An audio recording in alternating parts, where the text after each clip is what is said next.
A widowed woman stops to help a stranded man with his broken-down car on a rainy road. She doesn't know he's a millionaire, but when he notices the wedding ring on her finger, everything changes and he's determined to steal her heart for good. But before we dive into the full story, let me know where you're watching from and what time it is. Now, subscribe to the channel and let's get started. The rain came down in sheets, drumming against the roof of Emma Taylor's aging Honda Civic as she navigated the winding country road. Her windshield wipers worked furiously, struggling to keep up with the downpour that had started suddenly 20 minutes earlier. Emma squinted through the glass, her knuckles white as she gripped the steering wheel. The clock on her dashboard read 8:37 p.m. She was already running late for Lily's bedtime. Just a few more miles, she whispered to herself, thinking of her 7-year-old daughter waiting at home with Mrs. Patel from next door. Emma hadn't planned to work late, but the diner had been short-staffed, and she couldn't afford to turn down the extra hours. Not when the mortgage payment was due next week.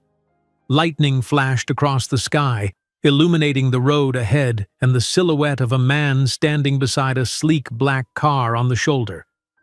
Emma slowed down instinctively, years of her late husband Michael's voice in her head cautioning her about stopping for strangers. But the storm was getting worse, and something about the man's defeated posture as he stared at his car tugged at her conscience. She remembered all too well what it felt like to be stranded with nowhere to turn. Emma flipped on her hazard lights and pulled over about 20 feet ahead of the stalled vehicle. She checked her reflection in the rearview mirror. Her dark hair was pulled back in a practical ponytail, and her face was bare of makeup after a long day of work. She looked tired, she thought, but it couldn't be helped. Grabbing her rain jacket from the passenger seat, she took a deep breath and stepped out into the storm. The rain immediately soaked through her jeans as she approached the man who was now looking in her direction. In the brief flashes of lightning, she could see he was tall and well-dressed in what appeared to be an expensive suit, now thoroughly drenched. As she got closer, she noticed his strong jawline and the surprise in his deep blue eyes as he watched her approach. "Do you need help?"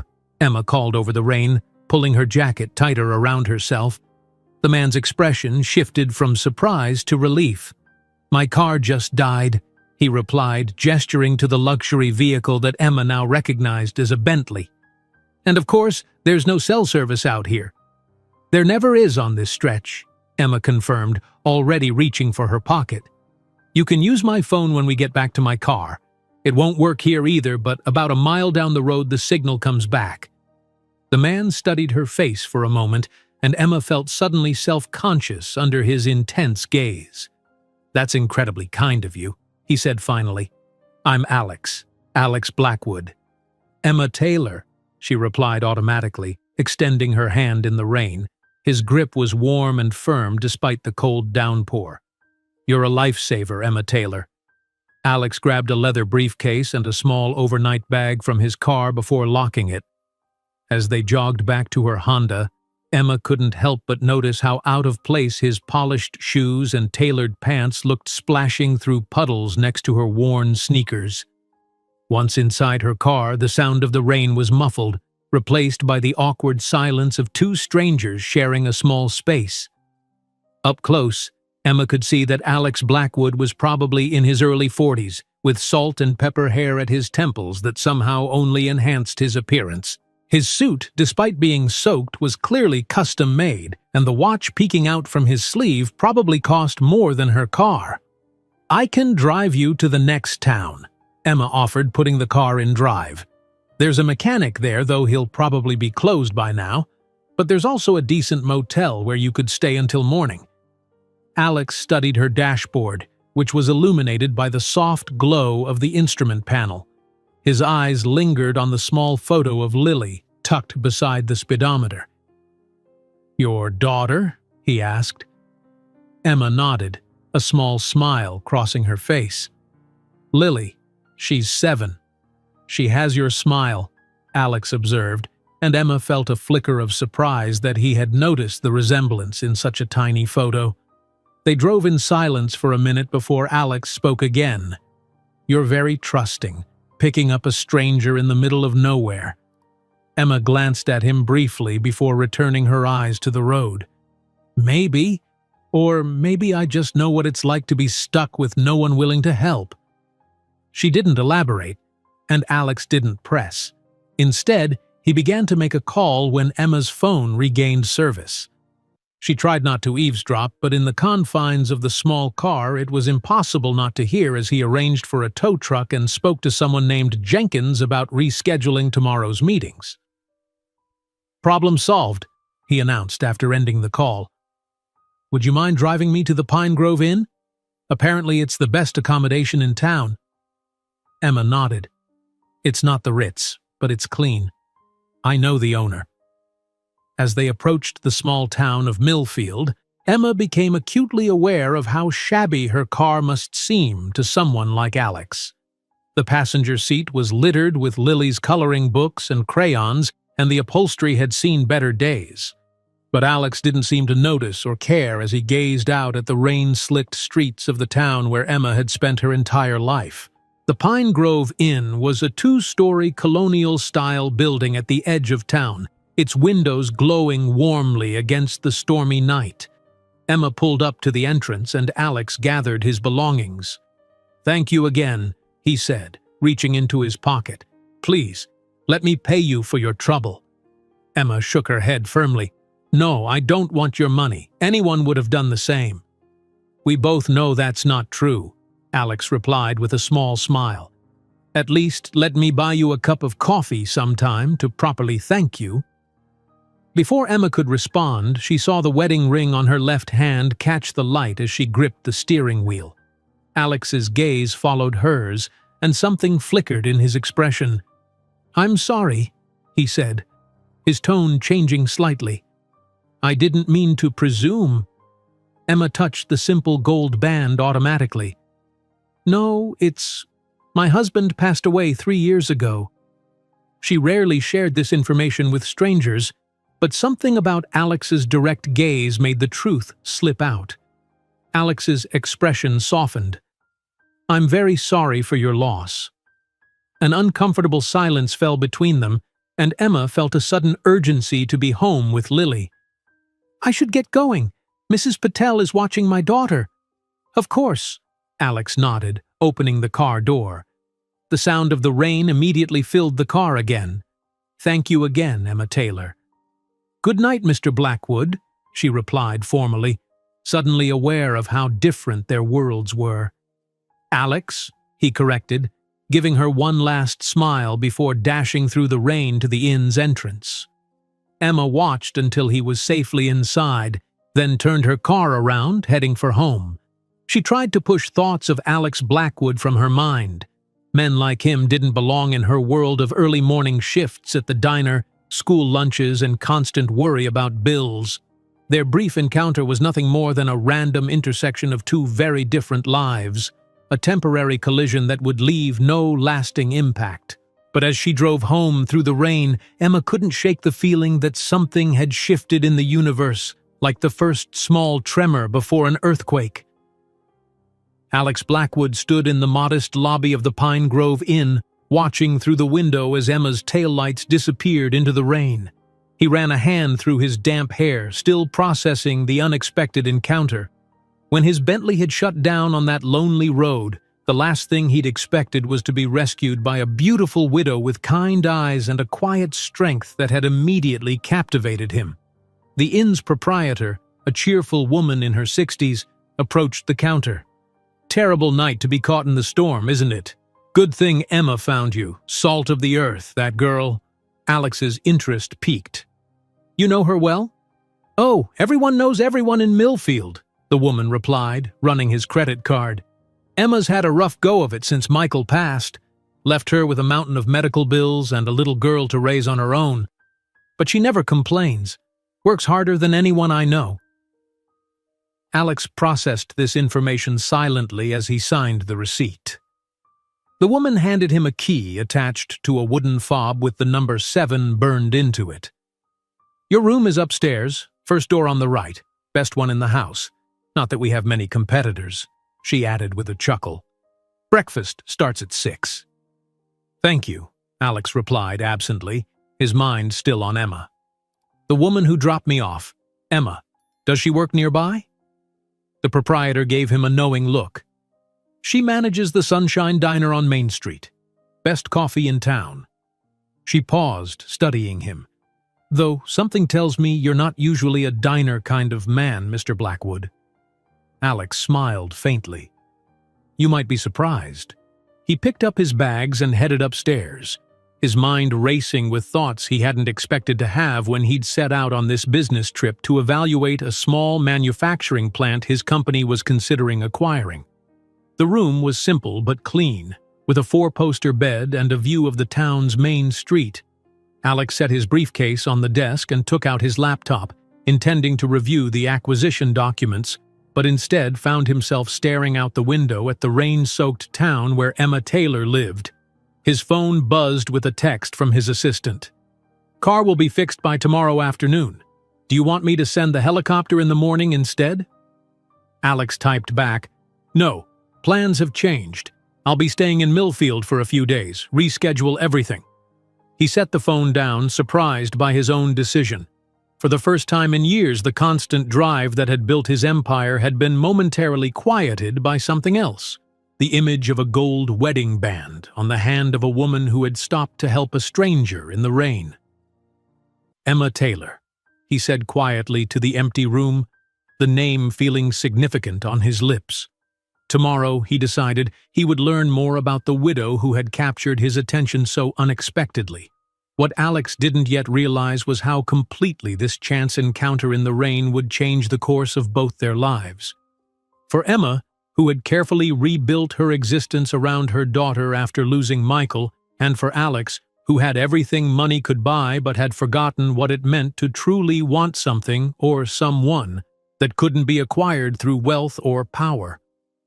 The storm continued through the night, but by morning the rain would stop, leaving the world washed clean and ready for new beginnings. And in a small town that had never before registered on Alex Blackwood's radar, a story was about to unfold that neither he nor Emma could have anticipated when she stopped to help a stranded stranger on a rain-soaked road. The morning sunlight streamed through the faded curtains of Emma's small kitchen as she flipped pancakes on the ancient stovetop. Last night's storm had cleared, leaving behind a crystal-clear sky and the fresh scent of rain-washed earth that drifted through the open window. "Mom, can I have chocolate chips in mine?" Lily asked, her legs swinging beneath the kitchen chair as she carefully colored inside the lines of her activity book. Emma smiled at her daughter, taking in the sight of her dark curls, so like Michael's, and the smattering of freckles across her nose. "Not today, sweetie. We're saving the chocolate chips, remember?" What she didn't say was that they were down to their last grocery budget of the month and extras like chocolate chips had to be rationed carefully. "For the bake sale," Lily nodded solemnly. "I remember."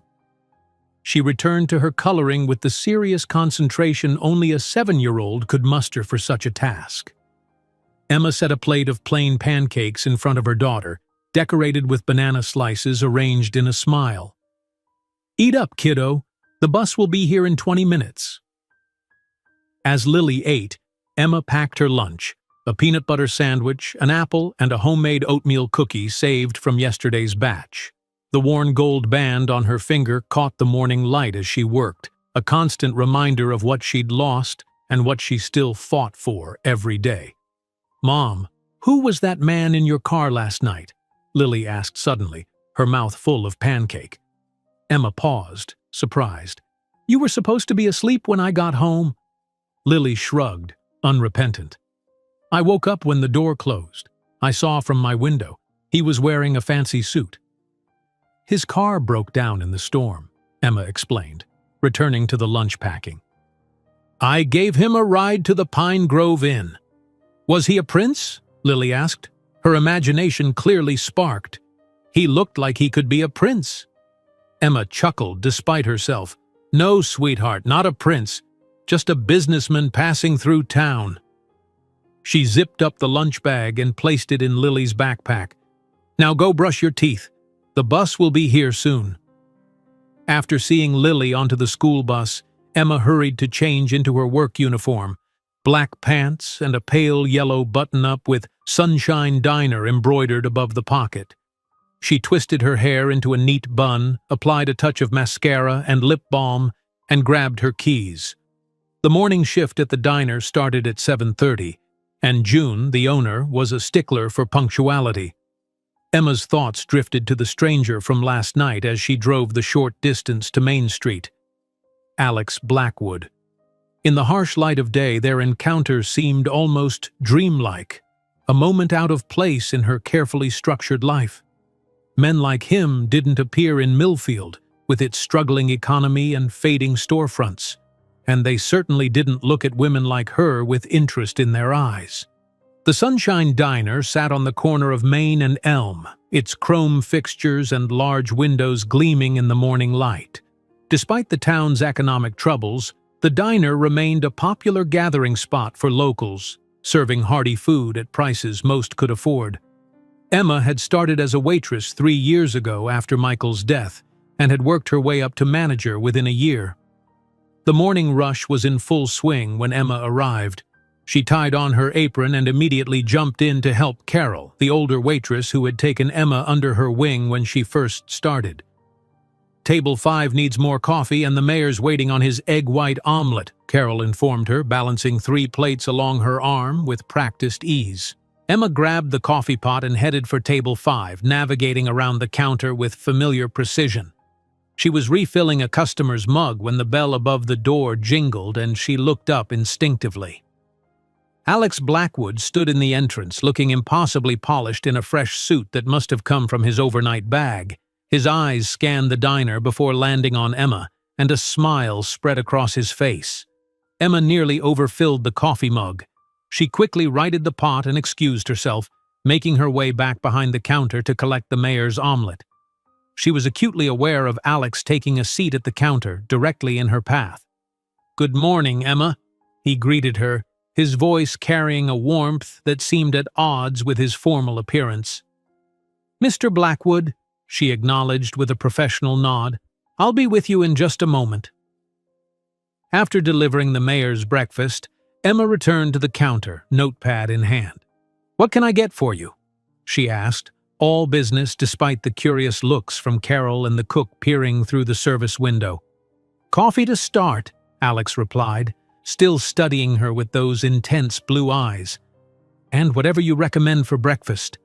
"The blueberry pancakes are popular," Emma suggested, avoiding his gaze by writing on her notepad. "Perfect," he agreed. "And please call me Alex." Emma finally met his eyes. "Coffee and blueberry pancakes coming right up. Alex." As she turned to place his order, she caught Carol's raised eyebrow and questioning look. Emma shook her head slightly, a signal that she'd explain later, and busied herself pouring his coffee. When she set the mug in front of him, Alex didn't immediately reach for it. Instead, he said, "I wanted to thank you again for your help last night. Not everyone would stop for a stranger." "It was nothing," Emma replied, wiping an imaginary spill on the counter. "Is your car being fixed?" "They're working on it now. Should be ready by this afternoon." He took a sip of the coffee. "This is good. Best in town, like I said." Emma allowed herself a small smile. The inn owner seemed to agree with that assessment. Alex's eyes crinkled at the corners when he smiled. "She's the one who directed me here." Emma nodded, unsurprised. Martha from the Pine Grove Inn was one of her biggest supporters in town. "Martha's nice. She sends all her guests our way." "She also mentioned you run this place," Alex observed, glancing around the busy diner with new appreciation. "I manage it," Emma corrected. "June owns it, but she's semi-retired now." Alex seemed genuinely interested, asking questions about the diner, how long she'd worked there, and what brought her to management. Emma found herself answering more openly than she'd intended, drawn in by his attentive gaze and thoughtful follow-up questions. It had been a long time since anyone had shown such interest in her work, in her life. Their conversation was interrupted when his pancakes arrived, and Emma used the opportunity to attend to other customers. But throughout the morning rush, she was conscious of Alex's presence at the counter, his eyes following her movements as she worked. When the crowd thinned out around 9, Emma returned to collect his empty plate. "That was excellent," Alex said. "Thank you for the recommendation." "Glad you enjoyed it," Emma replied, sliding his bill across the counter. Alex reached for his wallet, then hesitated. "I have a business meeting in town today, and I'm not familiar with the area. Would you have dinner with me tonight? You could recommend a good place, perhaps show me around a bit." Emma froze, caught off guard by the invitation. I'm sorry, I can't. I have my daughter and—" "Bring her along," Alex suggested smoothly. "I'd love to meet her." Emma felt a flutter of panic at the thought of introducing Lily to this man, this stranger who had suddenly appeared in their lives with his expensive suit and charming smile. "That's very kind. But we have plans tonight." The lie came easily, a shield against the unexpected complication he represented. Something flickered in Alex's eyes. Disappointment, perhaps. But his smile remained in place. "Of course. Another time, perhaps." He placed a $20 bill on the counter, far more than his meal had cost. "Keep the change," he said, standing up. "I hope to see you again before I leave town, Emma." Before she could protest the excessive tip, he was gone, the bell above the door jingling in his wake. Emma stared at the bill for a long moment before Carol sidled up beside her. "Well, well," the older woman said, a hint of amusement in her voice. "Looks like you've caught the attention of Prince Charming in a business suit." Emma shook her head, tucking the money into the register and making change for the actual amount owed. The rest she placed in the tip jar that was shared among the staff. "He's just passing through town, Carol. His car broke down in the storm last night, and I gave him a ride to the inn." Carol hummed skeptically. "And I suppose that's why he couldn't take his eyes off you the entire time he was here?" Emma busied herself wiping down the counter. "Don't be ridiculous. Men like that don't look twice at single mothers managing diners in small towns." "This one did," Carol countered, picking up a coffee pot to make the rounds. "And I can't say I blame him. You're too young and pretty to keep yourself shut away from the world, Emma. Michael would have wanted—" "Please don't." Emma cut her off gently but firmly. "Let's not bring Michael into this." Carol's expression softened. "I'm sorry, honey. I just hate seeing you so alone." "I'm not alone," Emma replied, her voice steady. "I have Lily." But as the day wore on, Emma found herself replaying the morning's interaction with Alex in her mind. There had been something in his gaze, an intensity, a focus, that had made her feel seen in a way she hadn't experienced in years.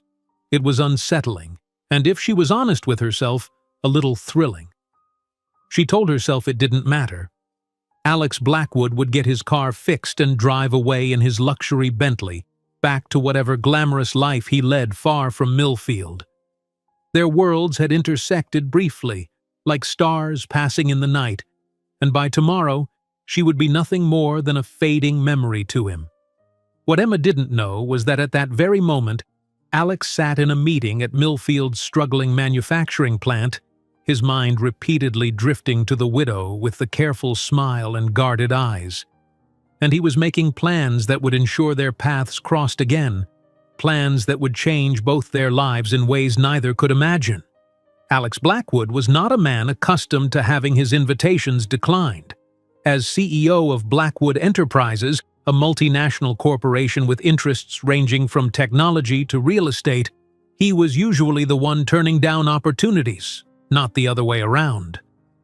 But as he sat in the conference room of Millfield Manufacturing, half listening to the plant manager's desperate pitch to save the struggling facility, his thoughts kept returning to Emma Taylor and her gentle but firm refusal. There was something refreshing about her lack of interest in impressing him. Most women he encountered either knew who he was and wanted something from him, or quickly recalibrated their approach once they realized his wealth and status. Emma had done neither. If anything, she'd seemed eager to maintain a polite distance. "Mr. Blackwood, your thoughts on the projection?" The plant manager's voice broke through his reverie. Alex refocused on the slides, showing a modest but potentially sustainable growth pattern if certain investments were made. "The numbers are promising," he said, straightening in his chair. "But I'd like to take a closer look at the community impact report before making any decisions." The executives around the table seemed to relax slightly. Millfield Manufacturing employed nearly 300 people in a town of just over 5,000. Its closure would devastate the local economy. "Of course," the plant manager replied eagerly. "We can have that for you by tomorrow morning." "No rush," Alex said, surprising himself as much as everyone else in the room. "I've decided to stay in town for a few days. I want to get a better feel for Millfield before finalizing my recommendation to the board." This was a departure from his usual approach. Typically, Alex would sweep in, assess the financials, make a decision based purely on the numbers, and move on to the next acquisition target. But something about this particular town, or more specifically, someone in this town, had him wanting to linger. After the meeting, Alex declined a ride back to the inn, opting instead to walk the few blocks and get a feel for the town. Millfield was a study in contrasts. Historic buildings with fading charm alongside empty storefronts with "for lease" signs. A beautiful town square with a gazebo and withering flower beds. Families with children playing in the park while groups of unemployed men gathered near the convenience store. He paused outside a small bookshop, its window display featuring local authors and reading group selections. An older woman inside noticed him and waved him in with a friendly smile. "You must be the businessman staying at Martha's Inn," she said by way of greeting as the bell above the door announced his entrance. "News travels fast in small towns." "So I've noticed," Alex replied with an easy smile, extending his hand. "Alex Blackwood." "Dorothy Wilson," she introduced herself. "I've owned the reading room for 37 years, through boom and bust. Mostly bust these past few years." The shop was small but well organized, with the warm, comforting scent of paper and binding glue that all good bookstores seem to possess. Alex ran his fingers along the spines of books on a nearby shelf. "I'm surprised a town this size can still support a bookstore," he remarked. "Oh, it barely does," Dorothy admitted cheerfully. "But we have our faithful customers. Emma Taylor and her little girl come in every Saturday. That child devours books faster than her mother can afford to buy them." Alex felt a small jolt at the mention of Emma's name. "You know Emma well?" Dorothy's eyes twinkled knowingly. "Everyone knows everyone in Millfield, Mr. Blackwood. And yes, Emma's special. She was a teacher before her husband got sick, taught literature at the high school. Had to give it up to care for him, then never went back after he passed. Such a waste of talent, but that's life, isn't it? We adapt to what comes our way." Alex absorbed this new information, mentally adding "former teacher" to the small but growing list of facts he knew about Emma Taylor. Her husband? What happened to him? Dorothy's expression softened. "Cancer. Aggressive type.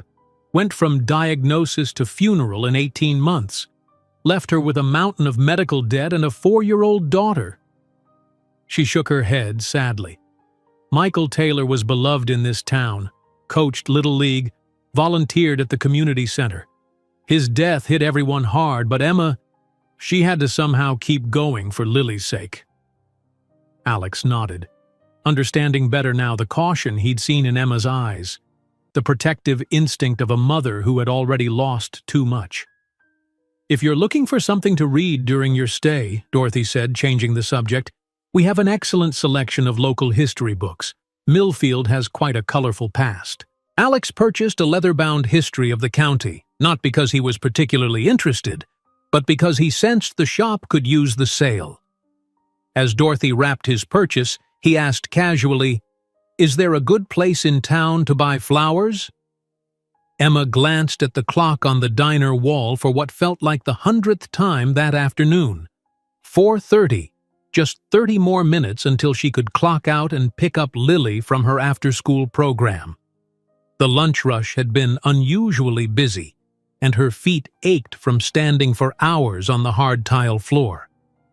"You keep looking at that clock. It's going to start taking it personally," June quipped, appearing from the back office. Though officially semi-retired, the diner's owner still came in most days, her sharp eyes missing nothing. "Sorry," Emma said, straightening a stack of menus. "Lily has a school project due tomorrow and we need to finish it tonight." June waved away her apology. "You go on home now. Carol and I can handle the rest of the shift." Emma hesitated. "Are you sure? It's not even 5 yet." "Positive," June insisted. "Besides, your handsome admirer from this morning left you something." Before Emma could question her, June reached beneath the counter and pulled out a small arrangement of wildflowers in a simple blue glass vase. Emma stared at it, momentarily speechless. "They were delivered about an hour ago," June explained, unable to hide her grin. "With this." She handed Emma a small envelope. With slightly unsteady fingers, Emma opened it and withdrew a cream-colored card with elegant handwriting. "Thank you again for the rescue. If you change your mind about dinner, I'll be at Riverside Cafe at 7 p.m. Bring Lily.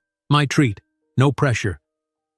Emma felt warmth rising to her cheeks as she tucked the card back into its envelope, aware of June and Carol watching her reaction with undisguised interest. "Well," June prompted. "Who is he?" "Just someone passing through town," Emma replied, trying to sound casual. "His car broke down in last night's storm and I gave him a ride to the inn." "Must have been some ride," Carol commented with a smirk. "Those flowers came from Peterson's, most expensive shop in the county." Emma untied her apron, desperate to escape their scrutiny. "It's just a thank you gesture. He'll be gone in a day or two." "If you say so, honey," June said, clearly unconvinced. "But if I were 30 years younger and not married to Harold for 45 years, I'd put on my best dress and meet that man for dinner." Emma grabbed her purse and the vase of flowers, managing a smile despite her confusion. "I'll see you both tomorrow." Outside, the late afternoon sunshine bathed Main Street in golden light. Emma placed the flowers carefully on the passenger seat of her car, her mind racing. Why would Alex Blackwood go to such trouble for someone he'd just met? And why did the thought of seeing him again make her heart beat a little faster? Lily was waiting at the elementary school, sitting on a bench with her backpack and a half-finished art project, what appeared to be a solar system mobile made from painted styrofoam balls and wire. "Mom," she called, her face lighting up at the sight of Emma. "Look what I made! That's Saturn, and that's Jupiter, and the small blue one is Earth."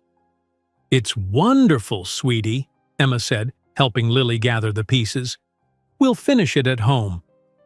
"Who are the flowers for?" Lily asked as they walked to the car. "Actually, they're for us," Emma replied. "From the man whose car broke down last night." Lily's eyes widened. "The prince? He sent us flowers?" She practically bounced with excitement. "Are they magic flowers? In my book, the prince gives the girl magic flowers that grant wishes." Emma laughed, opening the car door for her daughter. "They're regular flowers, sweetheart. He was just saying thank you for helping him." Lily studied the arrangement with serious consideration as Emma started the car. "They're pretty. I think he likes you, Mom." "He's just being polite," Emma replied automatically. "Now let's talk about finishing your solar system. We need to get those planets hung in the right order." At home, Emma set the flowers on the kitchen table while Lily spread her project materials across the living room floor. The small 2-bedroom house they rented was modest but comfortable, filled with second-hand furniture and touches that made it home. Photos of happier times with Michael, Lily's artwork on the refrigerator, bookshelves overflowing with beloved stories. As Lily worked on her project, Emma prepared a simple dinner of spaghetti and salad, her thoughts continually drifting to the invitation in her purse. Riverside Cafe was the nicest restaurant in Millfield, not extravagant by city standards, but certainly more upscale than anywhere she'd been since Michael's death. The practical part of her brain listed all the reasons to ignore the invitation: Lily's homework, the inappropriateness of having dinner with a strange man, the fact that Alex would be leaving town soon anyway. But another part, a part she'd thought long dormant, whispered about the genuine interest in his eyes when he'd asked her questions at the diner, the thoughtful gesture of the wildflowers, not roses or anything too forward, the way he'd included Lily in the invitation. "Mom?" Lily's voice broke through her thoughts. "Can you help me hang Neptune? I can't reach the hook." Emma set aside her inner debate and focused on her daughter, helping her complete the solar system mobile. By the time they'd finished dinner and hung the project from Lily's ceiling, it was 6:45. The invitation to Riverside Cafe seemed like a missed opportunity now, and perhaps that was for the best. After tucking Lily into bed with a chapter from their current bedtime story, Emma found herself standing in front of the bathroom mirror, studying her reflection. At 32, she still had the features that had once made Michael tease her about being out of his league: high cheekbones, expressive hazel eyes, a generous mouth that used to smile more readily. But 3 years of grief and struggle had left their mark in the tiny lines at her eyes and the wariness that had replaced her once easy smile. "Stop it," she whispered to her reflection. "He's just passing through." But as she turned away from the mirror, her gaze fell on the wildflowers glowing in the soft kitchen light, and she wondered what Alex Blackwood was doing at that moment, if he'd sat alone at Riverside Cafe waiting for someone who never came. Alex sat alone at a corner table in Riverside Cafe, idly twirling the stem of his wine glass as he checked his watch again. 7:30. He'd known it was a long shot that Emma would accept his invitation, especially on such short notice, but disappointment settled in his chest nonetheless. The restaurant was charming in a small-town way. White tablecloths, candles in mason jars, local artwork on the walls, and nearly full despite it being a weeknight. Several curious glances had been cast his way throughout the evening, the lone, well-dressed stranger clearly the subject of local interest. His phone buzzed with an email from Jenkins, his executive assistant. The board was getting restless about his extended stay in Millfield. The acquisition of the manufacturing plant was supposed to be a quick decision: assess, purchase, or pass, move on to the next target. That had been the Blackwood Enterprises approach for the 15 years since Alex had taken over the company from his father. Efficient, unsentimental, profitable. But something about this particular acquisition had him deviating from the script. He'd spent the day touring the facility, talking to employees rather than just executives, asking questions about the town and the impact of potential closure. And all the while, the memory of Emma Taylor's guarded smile had hovered at the edges of his thoughts. Alex signaled for the check. There was no point in lingering any longer. As the waiter approached with the bill, the door of the restaurant opened, sending a soft bell chiming through the space. Alex glanced up, more out of habit than expectation. Emma stood in the doorway, looking slightly flushed and uncertain. She wore a simple blue dress that brought out the gold flecks in her hazel eyes, her dark hair falling in loose waves around her shoulders. She appeared to be alone. Alex rose from his chair, his heart beating faster than it had any right to. Emma spotted him and made her way through the restaurant, aware of the curious stares from other diners. "I'm sorry I'm late," she said as she reached his table. I wasn't sure I was going to come." "I'm glad you did," Alex replied, pulling out a chair for her. "Though I thought Lily might be joining us." Emma settled into the seat, smoothing her dress nervously. "She fell asleep after her bedtime story. Mrs. Patel is staying with her." She glanced around the restaurant, clearly uncomfortable with the attention they were receiving. "Everyone's staring." "They're staring because you're beautiful," Alex said simply, retaking his seat. A blush crept up Emma's cheeks. "They're staring because this town runs on gossip, and the widow Taylor having dinner with a mysterious stranger is prime material." The waiter approached with a curious smile. "Emma, haven't seen you in here for ages. The usual?" "Just water for now, Tim. Thanks." she replied, the familiarity reminding Alex just how small Millfield was and how conspicuous their dinner would be. "And I'll have another glass of the Cabernet," Alex added. As Tim departed, Emma met Alex's gaze directly for the first time since arriving. "I should probably explain why I'm here." "I'm all ears," Alex said, his full attention on her. Emma took a deep breath. "The flowers were lovely, thank you." And Lily was intrigued.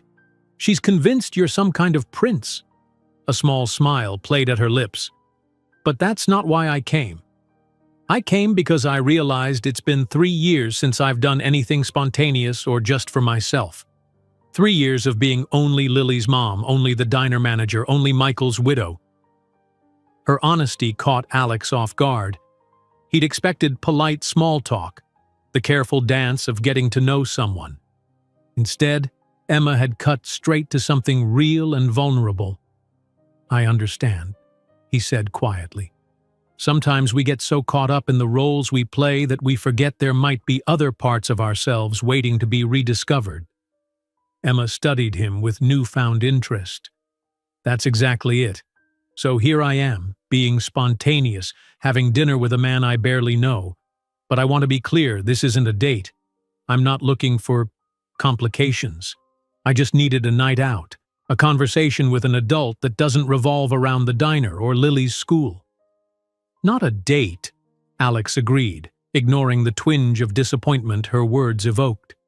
"Just 2 adults having dinner and conversation." The waiter returned with their drinks and took their orders. As he walked away, Emma visibly relaxed, taking a sip of her water. "So, Alex Blackwood," she said, her tone lighter now that boundaries had been established. "What brings you to our little town? I doubt it was just to have your luxury car break down on our least traveled road." Alex smiled, appreciating her direct approach. "Business, actually. I'm considering acquiring the manufacturing plant on the edge of town."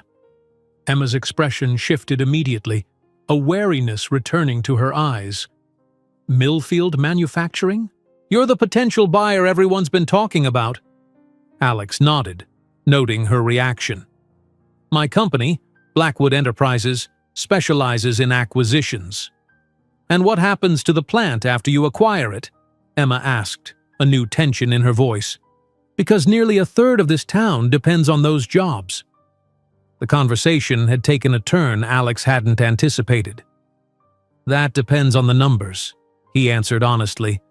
"Sometimes we keep facilities operational, sometimes we consolidate or repurpose, and sometimes you strip them for assets and leave towns like Millfield with nothing but empty buildings and unemployed workers."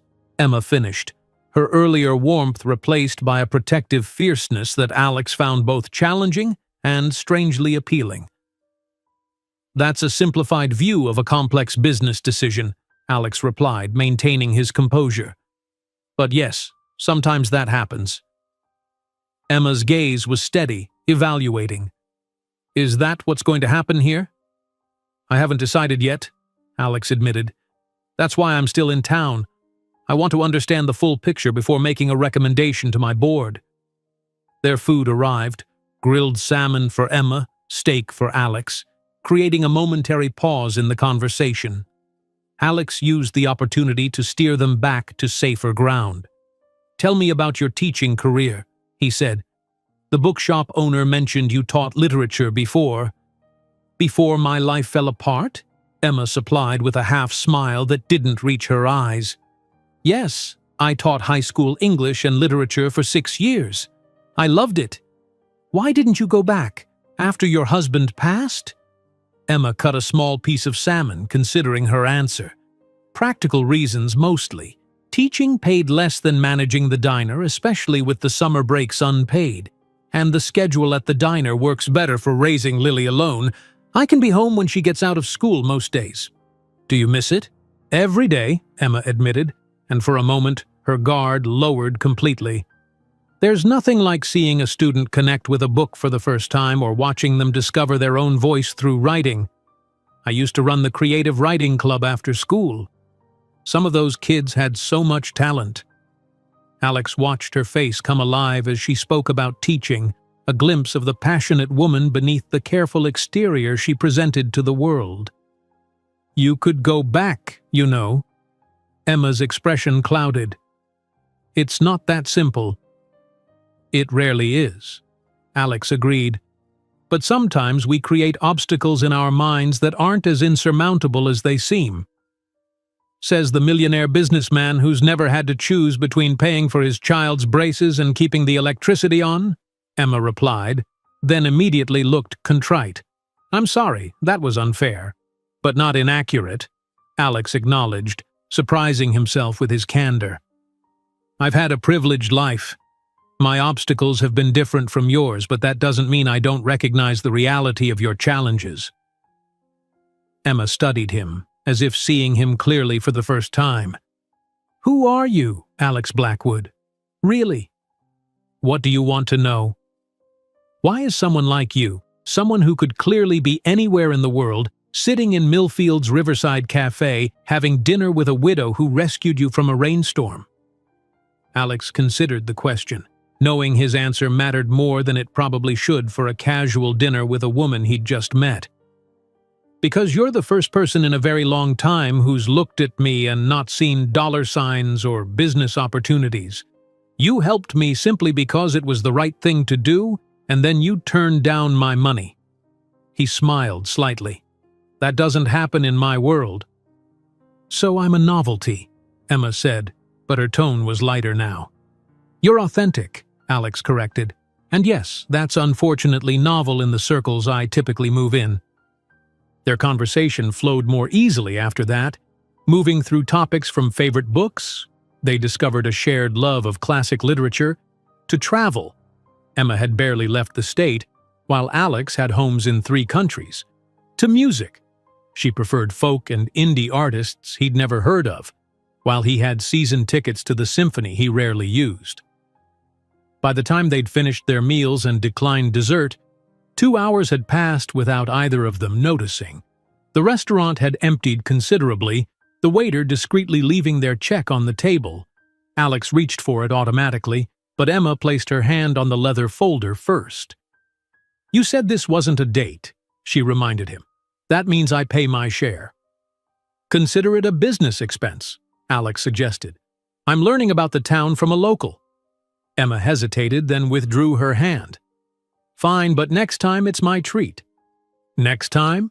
Alex repeated, unable to keep the hopeful note from his voice. Emma looked briefly flustered, as if she hadn't meant to imply there would be another evening. "I just meant hypothetically, if there were a next time." "Hypothetically," Alex agreed, his smile reaching his eyes. "I'd look forward to it." Outside the restaurant, the night was clear and cool, stars visible above in a way they never were in the city.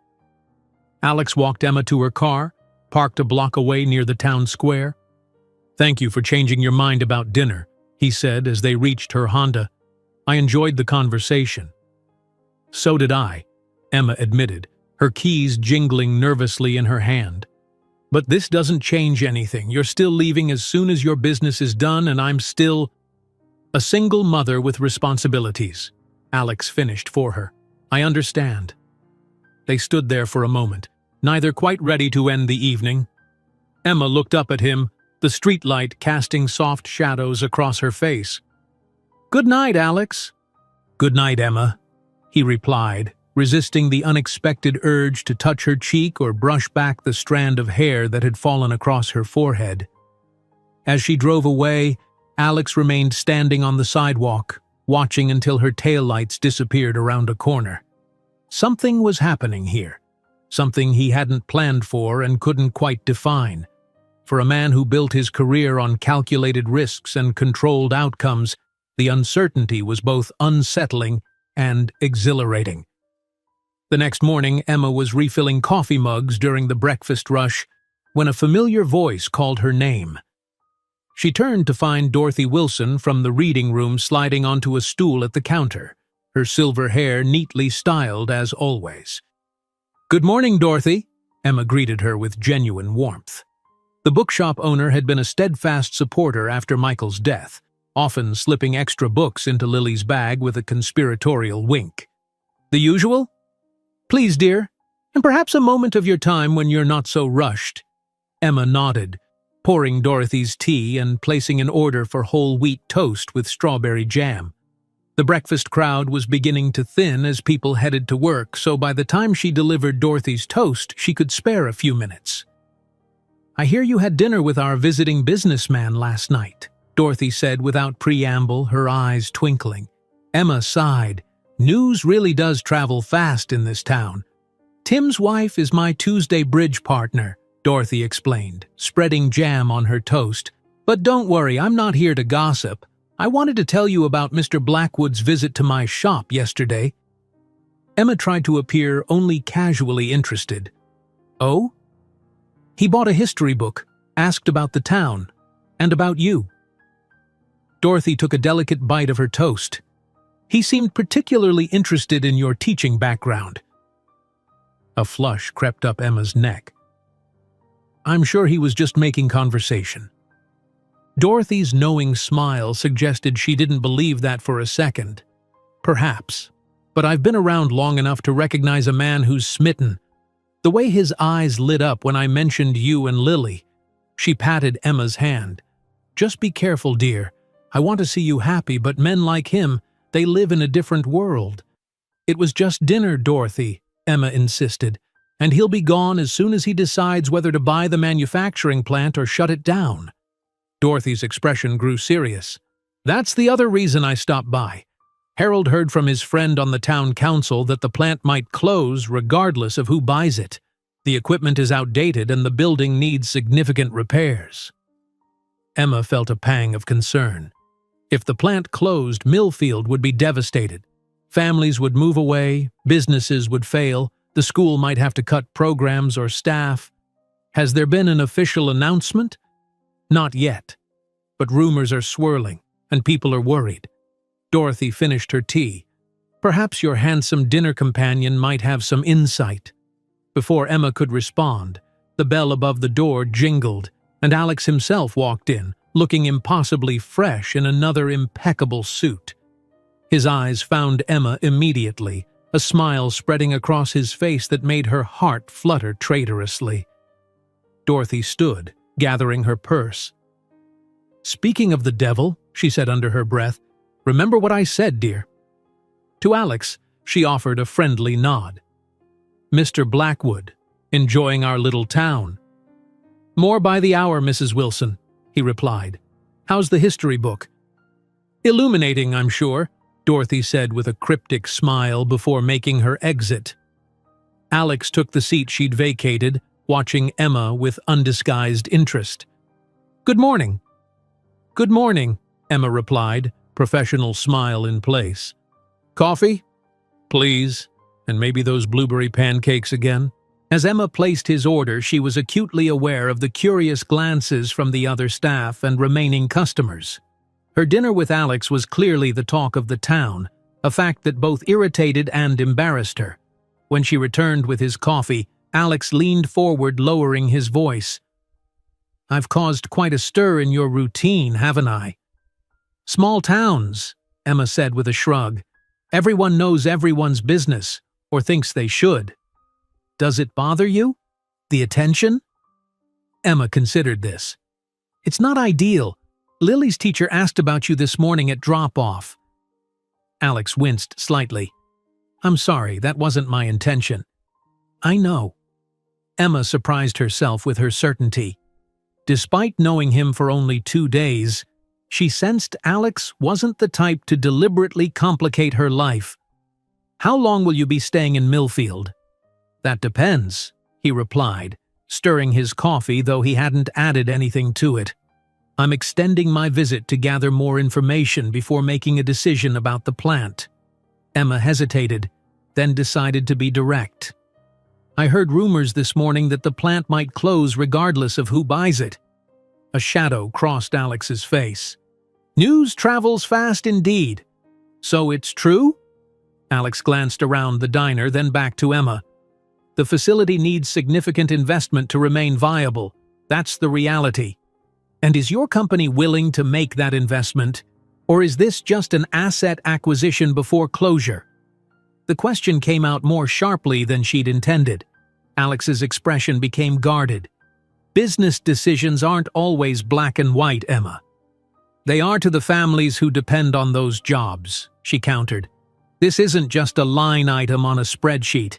It's people's lives. For a moment, tension crackled between them.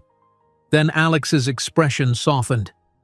You're right, he said simply, and that's precisely why I'm taking more time with this decision. I want to understand the human equation, not just the financial one.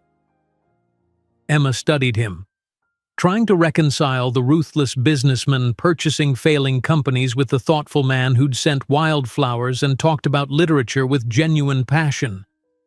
I have a proposal, Alex said, breaking the silence. Show me Millfield, the real Millfield, not just the business district and manufacturing plant. Help me understand what this town means to the people who live here. You want me to be your tour guide? Emma asked, skeptical. I want your perspective, Alex corrected, as someone who loves this town enough to challenge a stranger about its future. Emma should have refused. She had the lunch shift to prepare for, laundry piling up at home, bills to pay. But the sincerity in his eyes made her hesitate. If there was even a chance she could help save the town's biggest employer.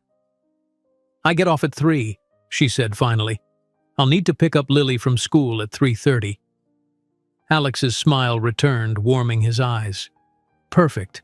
I'd love to meet your daughter properly.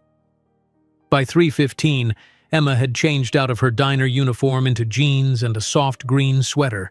She'd also spent an embarrassing amount of time on her hair and makeup, telling herself it was simply professional courtesy rather than any desire to impress Alex. He was waiting outside the diner, leaning against a sleek rental car that had replaced his Bentley. When he saw her, he straightened, and Emma was struck again by how his entire focus seemed to shift to her whenever she was present. Your chariot awaits, he said with a playful bow. Emma rolled her eyes but couldn't suppress a smile. We'll need to take my car to get Lily. Of course. The drive to Millfield Elementary was filled with comfortable conversation about the town's history, much of which Alex already knew from his reading. Emma found herself relaxing in his presence, the initial guardedness giving way to genuine enjoyment of his company. Lily was waiting in the usual spot, her backpack nearly as big as she was. When she spotted Emma's car, she bounded over, then stopped short at the sight of Alex in the passenger seat, her eyes widening comically.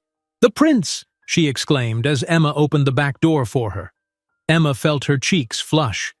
Lily, this is Mr. Blackwood. Remember I told you his car broke down in the storm?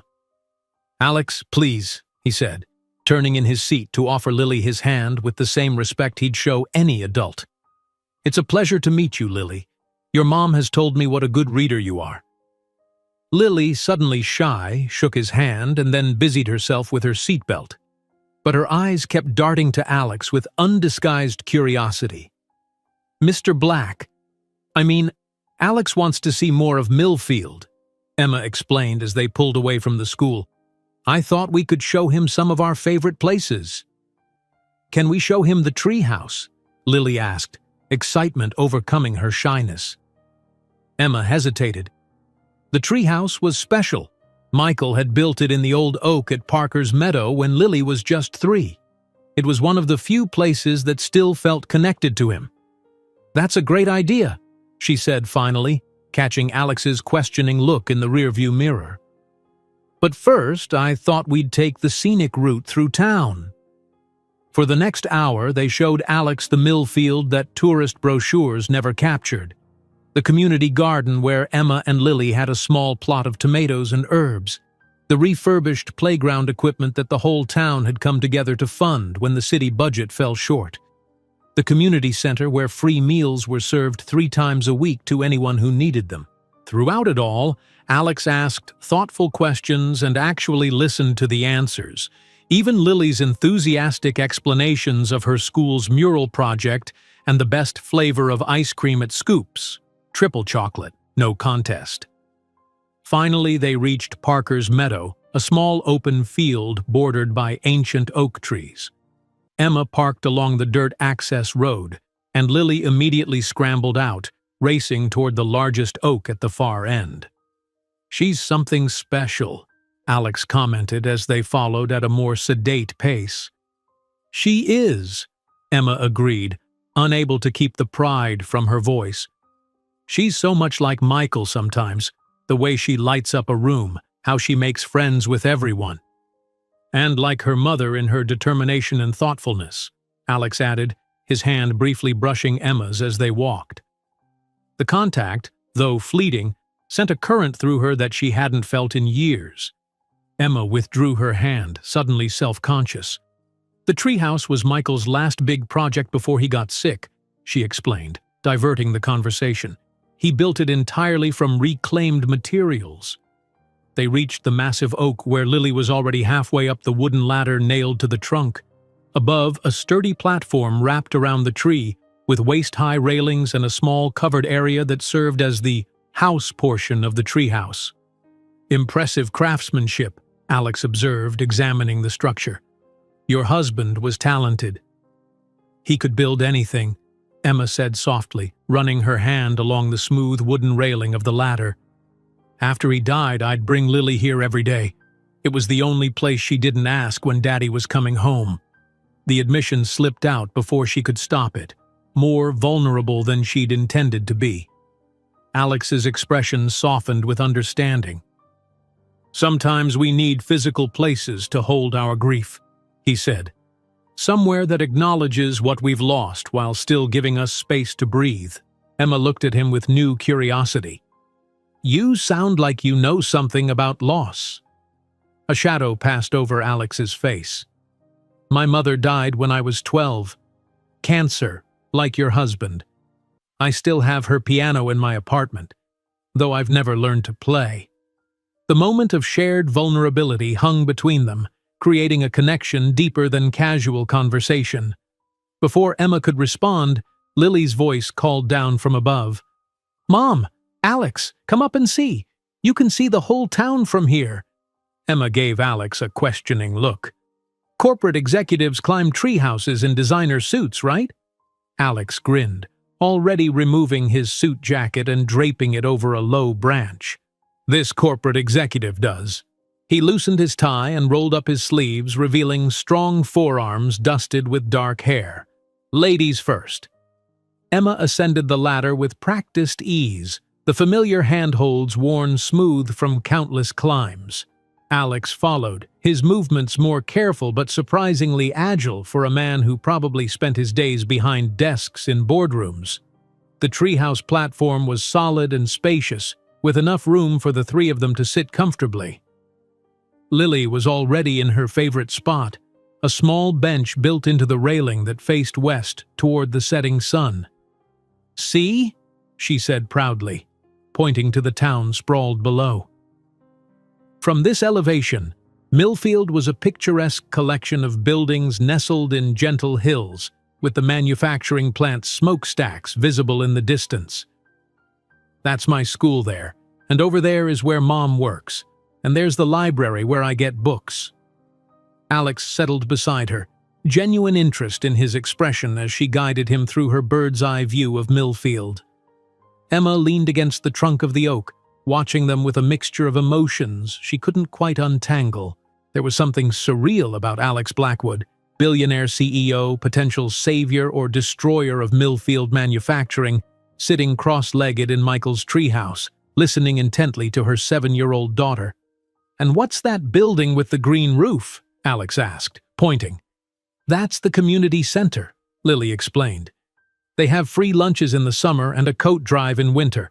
Mom volunteers there sometimes." Alex glanced at Emma with newfound appreciation. "You find time to volunteer between the diner and raising Lily?" Emma shrugged. "Just a few hours a month. This town takes care of its own." "That's what makes Millfield special," Lily added with the simple certainty of childhood. "Everybody helps everybody." Alex fell silent, his gaze returning to the town below, something unreadable in his expression. Emma wondered what he was thinking, if he was seeing Millfield as a community worth preserving, or merely calculating the most profitable outcome for his company. "Do you live in a treehouse, Alex?" Lily asked suddenly. He laughed, a genuine sound that transformed his face. "No, I have an apartment in New York. On the 40th floor, though, so I suppose it's sort of like a very fancy treehouse." "Do you have a family?" Lily continued her innocent interrogation. A flicker of something, sadness perhaps, crossed Alex's features. "No, I don't. Just me." "That sounds lonely," Lily observed with a child's blunt honesty. "Lily," Emma admonished gently. "It's all right," Alex assured her. "And your daughter is right. It is lonely sometimes." The simple admission surprised Emma. Men like Alex, powerful, wealthy, undoubtedly surrounded by people seeking his attention, didn't typically acknowledge loneliness. "You could get a dog," Lily suggested helpfully. "Mrs. Patel has a dog, and she says she's never lonely with Baxter around." "That's excellent advice," Alex replied seriously. "I'll have to consider it." As the conversation continued, Emma noticed the western sky beginning to glow with the colors of approaching sunset. "We should head down soon," she said. "It'll be dark before long, and I need to get dinner started." "Join me for dinner instead," Alex suggested. "My treat, to thank you for the tour." Emma hesitated. 2 evenings in a row with Alex seemed dangerously like the beginning of something she wasn't ready for. "Please, Mom," Lily pleaded. "Alex hasn't tried the pizza at Gino's. Everyone has to try Gino's pizza."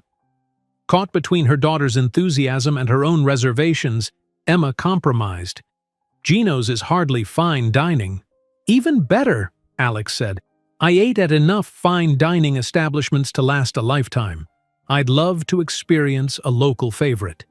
And so, 20 minutes later, they were seated in a red vinyl booth at Gino's Pizzeria, a Millfield institution for over 40 years. The restaurant was busy with families and high school students, the air fragrant with garlic and tomato sauce. A few curious glances came their way. Emma Taylor dining with her daughter and the mysterious businessman in a dress shirt and tie was certainly gossip-worthy, but the pizzeria was noisy enough to provide a sense of privacy. "Half cheese, half pepperoni," Emma suggested, already knowing Lily's preference. "And maybe a Caesar salad to start," Alex added, earning an approving nod from Emma. As they waited for their food, Lily regaled Alex with stories about school, her friends, and her ambition to either become an astronaut or open a bookstore that also sold ice cream. Emma watched their interaction with growing puzzlement. Alex seemed genuinely engaged, asking follow-up questions and treating Lily's 7-year-old concerns with the same seriousness he probably gave to million-dollar business proposals. When Lily excused herself to play the ancient Pac-Man machine in the corner, Alex had immediately provided quarters when she'd mentioned it, Emma finally voiced her confusion. "You're good with her. It's unexpected." Alex raised an eyebrow. "Because rich businessmen are typically cold-hearted monsters who eat children for breakfast?" Emma laughed, despite herself. "No, but they don't usually spend their evenings eating pizza with small-town diner managers and their daughters either." "Maybe they should," Alex replied. "It's the most enjoyable evening I've had in months." He took a sip of his soda, another departure from the fine wine he'd had at Riverside Cafe. "Your daughter is extraordinary, by the way. Smart, perceptive, kind. You're doing an incredible job with her." "Thank you," Emma said, genuinely touched. "It hasn't been easy doing it alone." "I can't imagine. My mother did it after my father left, but I was already 10 by then." A shadow crossed his face. "And she had to work 3 jobs to keep a roof over our heads." Emma's perception of Alex shifted again. "I assumed you came from money." "My father did. I didn't see a penny of it growing up." Alex's tone was matter-of-fact rather than bitter. "He left when his affair with his secretary produced another son, my half-brother, who I didn't meet until our father's funeral when I was 22. "I'm sorry," Emma said, seeing a new dimension to the man across from her. Alex shrugged. "Ancient history. My mother made sure I never felt deprived, Even when we were surviving on ramen noodles and her employee discount at the department store? Is that why you're so driven? Your background? He considered this. Partly. But I think it's more about control. When you grow up with instability, you develop a need to control everything around you. Success, wealth, they're forms of security. And are you secure now, Alex? Emma asked softly. Financially? Absolutely. Otherwise, he trailed off, his gaze shifting to Lily, who was jumping with excitement as she played the arcade game. Let's just say I'm beginning to question some of my priorities. Their pizza arrived, momentarily pausing the conversation. Lily returned to the table, declaring herself the Pac-Man champion of the universe, and diving enthusiastically into her pepperoni slice. The conversation shifted to lighter topics. Lily's upcoming school play, the best hiking trails around Millfield, the annual Apple Festival that would take place in 3 weeks. It was only when they were finishing their meal that Alex brought up the manufacturing plant again. I took a second tour today, he said, keeping his voice low while Lily was distracted by the dessert menu. Spoke with more of the line workers, some of whom have been there for decades. Emma felt a renewed tension. And I'm increasingly convinced that closure isn't the only option, but the alternatives would require significant investment and restructuring. Would your company be willing to make that investment? Alex hesitated. That's what I'm trying to determine. The standard financial models don't support it, but those models don't account for families losing homes, a town losing its economic center, a community falling apart, Emma finished for him. Exactly. He looked at her with what appeared to be genuine admiration. You should have been in business, Emma. You cut right to the heart of things. I just understand what's at stake, she replied. And I've seen what happens to towns when their main employer leaves. It isn't pretty. I know. Alex leaned forward, lowering his voice further. What if there was a middle path? Not full closure, but not maintaining the status quo either. A smaller operation, more specialized, with opportunities for retraining workers for new roles. Emma felt a spark of hope. You think that could work? I don't know yet. The numbers are challenging, but I'm working on it. His expression was earnest, intense. I'd like your input, actually. You know this town, its people. What industries, what skills would fit here? What's missing that could be developed? Emma stared at him in surprise. You want my opinion on your business strategy? I want your insight as someone who cares about this community and sees it clearly. Alex held her gaze. If you're willing. Before Emma could respond, Lily interjected, Can we get the chocolate lava cake to share? Please? The moment broke, and Emma nodded, grateful for the interruption. Alex's request had caught her off guard, not just because he valued her opinion, but because it suggested he was genuinely considering the human cost of his business decisions. It contradicted everything she'd assumed about corporate executives who swooped into struggling towns. As they shared the decadent dessert, conversation returned to lighter topics, but Emma couldn't stop thinking about Alex's proposition. Could she actually help shape a solution that would save at least some of the manufacturing jobs? And what did it mean that Alex Blackwood, a man who could buy and sell Millfield 10 times over, cared enough to ask? By the time they left Gino's, night had fallen completely. The main street was quiet. Most businesses closed except for the pizzeria and the town's one bar. Alex insisted on walking them to Emma's car, despite her assurances that Millfield was perfectly safe. Thank you for showing me your town, he said as they reached her Honda.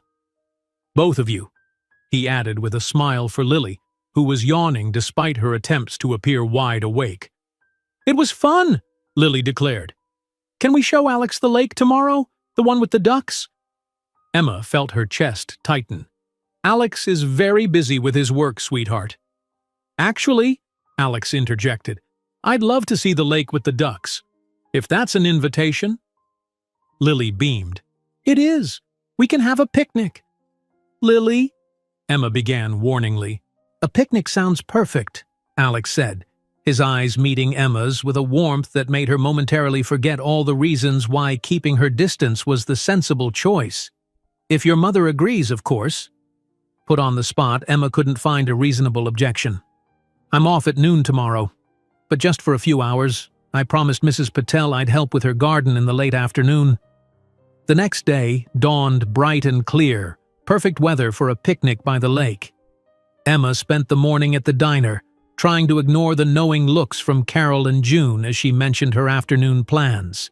She'd invited Alex to meet them at Willow Lake rather than picking him up, a small attempt to maintain some boundaries even as those boundaries became increasingly blurred. During a lull between customers, she slipped into the diner's kitchen to prepare their picnic lunch. June found her there, carefully wrapping sandwiches in wax paper. "You're making his lunch now?" the older woman teased. "Next thing we know, you'll be ironing his shirts."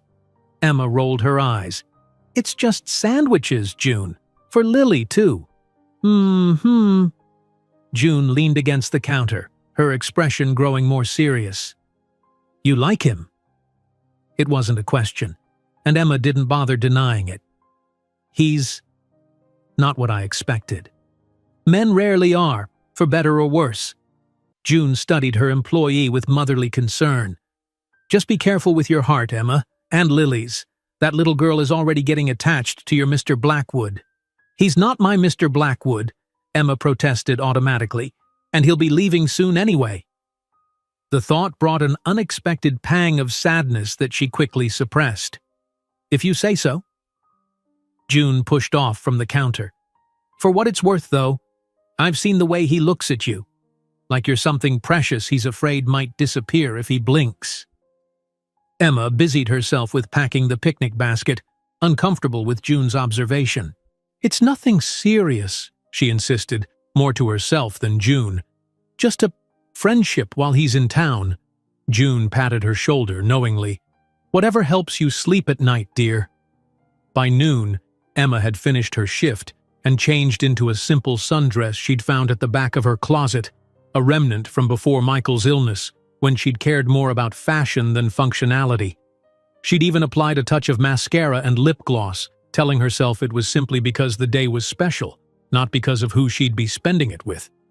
Lily was beside herself with excitement, bouncing in the passenger seat as they drove to the lake and clutching a bag of bread crusts she'd saved specifically for the ducks. "Do you think Alex has ever fed ducks before?" she asked, her expression suggesting this was a critical life experience no one should miss. "I'm not sure," Emma replied, smiling at her daughter's enthusiasm. "Maybe you can teach him if he hasn't." "I will," Lily decided solemnly. "I'm a very good duck-feeding teacher." Willow Lake was a small, natural lake on the outskirts of Millfield, bordered by ancient weeping willows that gave it its name. A simple dirt parking area led to a well-maintained path that circled the water, with several wooden docks extending into the lake and picnic tables scattered in shady spots along the shore. Alex was already there when they arrived, sitting on a bench near the water's edge.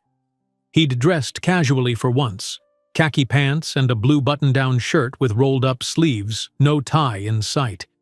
He was tossing small pebbles into the lake, lost in thought, but his face brightened when he spotted them approaching. "There you are," he called, standing to greet them. "I was beginning to think the ducks had stood me up." Lily giggled. "Ducks can't make plans, silly. They're birds." "Ah, of course," Alex replied with exaggerated seriousness. "My mistake."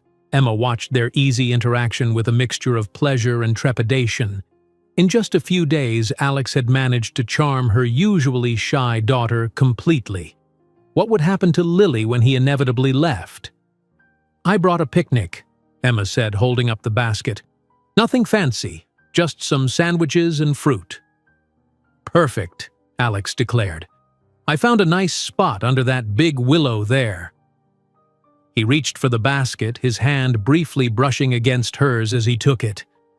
"Allow me." They settled on a red and white checkered blanket Alex had brought, spread beneath the sweeping branches of an enormous willow tree. The location offered both shade and a clear view of the lake, where several ducks were already paddling hopefully toward the shore, perhaps recognizing Lily from previous visits. "They know me," Lily said proudly, opening her bag of bread crusts. "Alex, do you want to feed them with me?" "I would be honored," he replied, following her to the water's edge while Emma unpacked their lunch. From her spot beneath the tree, Emma watched as Alex knelt beside Lily, accepting bread crusts and following her very specific instructions on proper duck feeding technique. "Not too big pieces or they'll choke, and throw gently, don't scare them." There was something both touching and surreal about seeing the powerful CEO crouched at the lake's edge, his expensive leather shoes getting muddy as he tossed bread to eager ducks under the direction of a 7-year-old taskmaster. When they returned to the blanket, Lily's bread supply exhausted and the ducks dispersing disappointedly, Alex was wearing a smile that reached all the way to his eyes. "Your daughter," he said to Emma as he sat down, "is a very thorough instructor. I now know more about duck dietary preferences than I ever imagined possible." "Lily takes her responsibilities seriously," Emma agreed, handing them each a wrapped sandwich. "Especially with animals," Lily added, already unwrapping her lunch. "Mrs. Peterson says I have a natural rapport with living creatures. That means they like me," she clarified for Alex's benefit. "I can see why," he replied, taking a bite of his sandwich. His eyebrows rose in appreciation. "This is delicious, Emma." "It's just turkey and provolone," she demurred. "With that special sauce," Lily corrected. "Mom's secret recipe. She won't tell anyone, not even me." "A woman of mystery," Alex teased, his eyes meeting Emma's with a warmth that made her cheeks flush. The afternoon unfolded in a leisurely fashion. After lunch, Lily convinced them both to walk the path that circled the lake, collecting interesting rocks and fairy treasures. Unusual leaves, a discarded blue jay feather, a piece of smooth green glass worn by the water. Alex participated with unexpected enthusiasm, proving to have a good eye for spotting the small natural wonders that delighted Lily. When they completed the circuit, Lily announced her intention to explore a small grove of trees nearby, still within sight but far enough to give the adults a moment of privacy. "Stay where I can see you," Emma called after her, "and don't go near the water alone." "I won't," Lily promised, already dashing away. Alex settled beside Emma on the picnic blanket, both of them watching Lily as she began examining the base of a large oak for fairy doors. "She's extraordinary," Alex said softly, "so full of imagination and joy, despite everything she's been through." "Children are resilient," Emma replied, "more than we give them credit for, and I've tried to keep things as stable as possible for her, even when everything was falling apart." Alex turned to study her profile. "You're extraordinary too, you know." Emma shook her head, uncomfortable with the compliment. "I'm just doing what any mother would do." "No," Alex said firmly. "What you've done, rebuilding your life, supporting Lily, maintaining your strength through unimaginable loss. It's remarkable. I've met presidents and royalty, Emma, but none of them have impressed me as much as you." The sincerity in his voice made her finally meet his gaze. What she saw there, admiration, yes, but also something deeper, more personal, sent a flutter of both anticipation and alarm through her chest. "Alex," she began, not entirely sure what she wanted to say. "I've been thinking about the plant," he said, perhaps sensing her discomfort and changing the subject. "I spent most of last night running alternative scenarios." Emma straightened, immediately alert. And I think I've found a way to keep it open, though with significant changes." His expression was cautiously optimistic. "It would mean downsizing by about 30%, but with a retraining program for those employees to transition to other roles within Blackwood Enterprises." "What kind of roles?" "We're expanding our customer service division for our tech subsidiaries. Those jobs can be done remotely. No need to relocate, and we'd refocus the plant on specialized high-quality components rather than the mass production they're currently doing. Hope blossomed in Emma's chest. That sounds promising. It's a harder sell to my board than a straight liquidation would be, Alex admitted. But I think I can make the numbers work. He hesitated, then added more quietly, I want to make them work, Emma. The implication hung between them, that his desire to save Millfield Manufacturing wasn't purely business, that it had become personal because of her.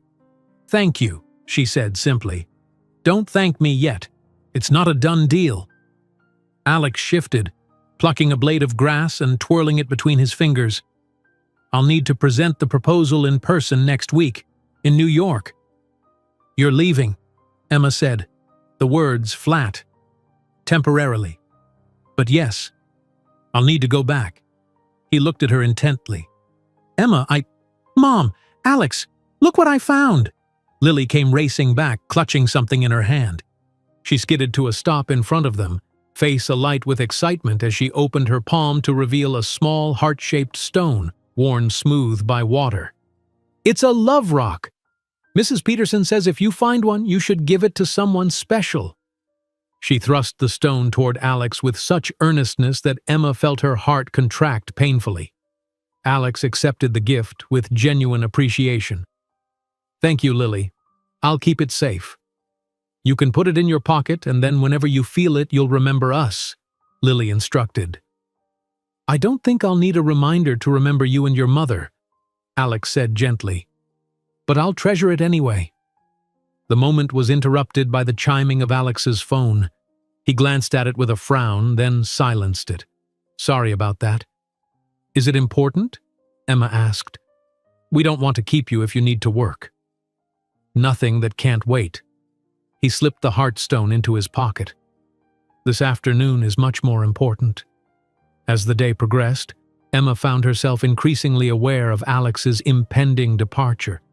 Each moment seemed more precious somehow, knowing there would be an end date to whatever this was between them.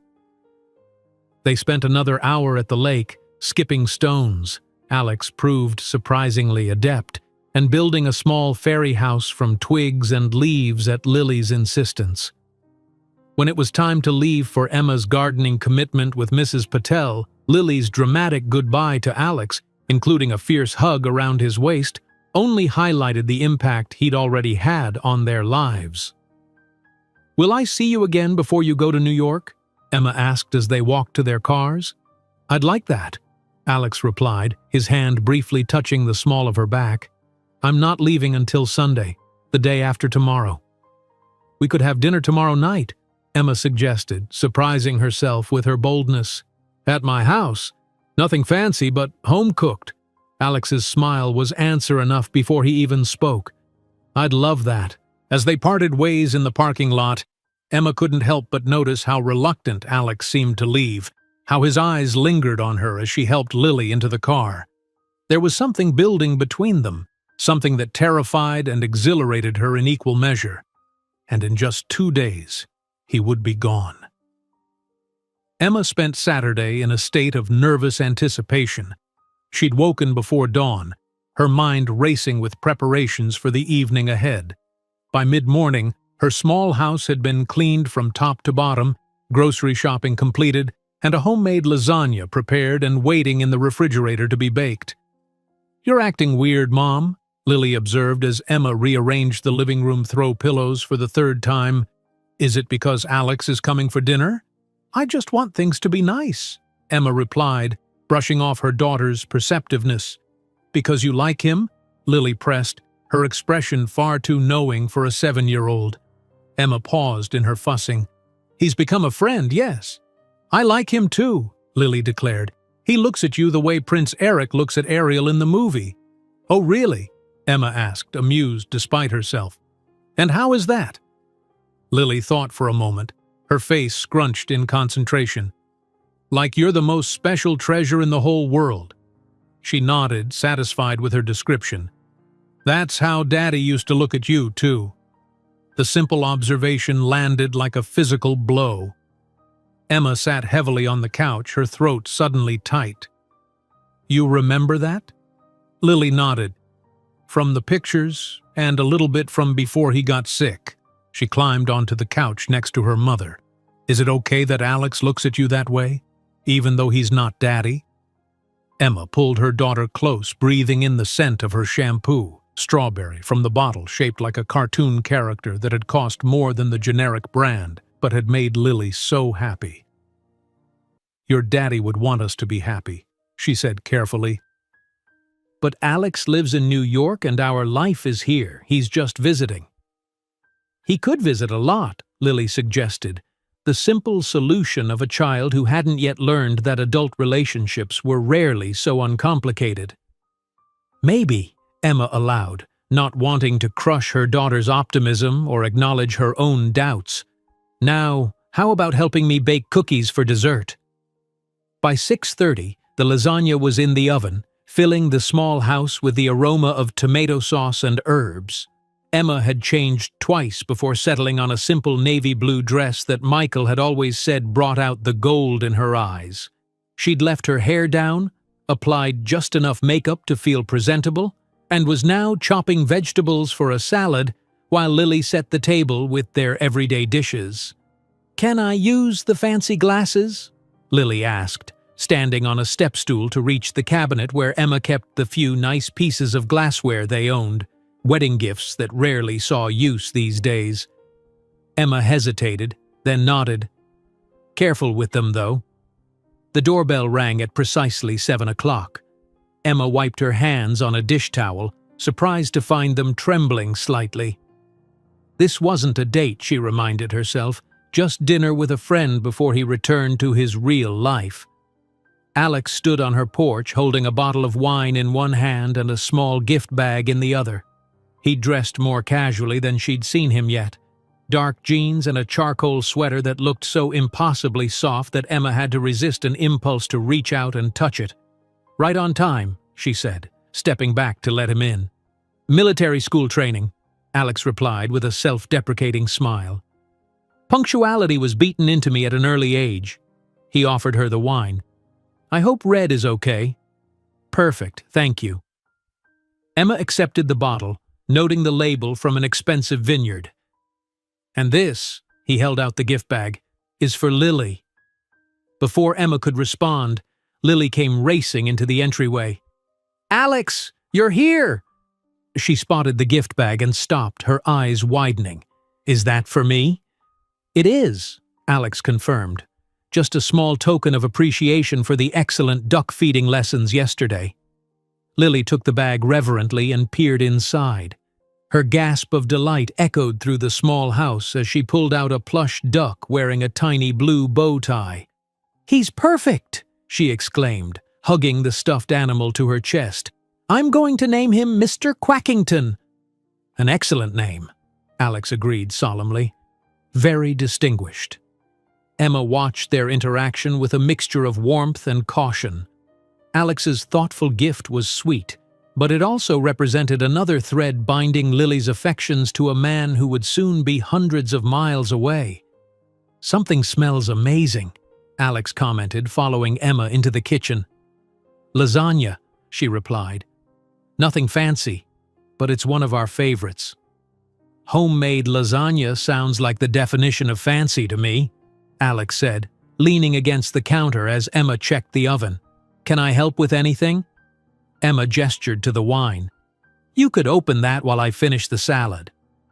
As Alex searched drawers for a corkscrew, Lily proudly showed Mr. Quackington around the house, introducing him to her other stuffed animals and showing him his new home on her bed. The domesticity of the moment struck Emma with surprising force. How natural it felt to have Alex in her kitchen, opening wine while her daughter's happy voice drifted from the other room. "Found it," Alex declared, holding up the corkscrew triumphantly. As he worked on opening the bottle, he asked, "So what's the verdict from the town grapevine about the mysterious businessman who's been monopolizing Emma Taylor's time?" Emma felt heat rise to her cheeks. "Has June been gossiping?" "Dorothy, actually. I stopped by the bookshop this morning." His eyes crinkled with amusement. She mentioned that half the town thinks I'm either trying to buy the diner or courting its manager.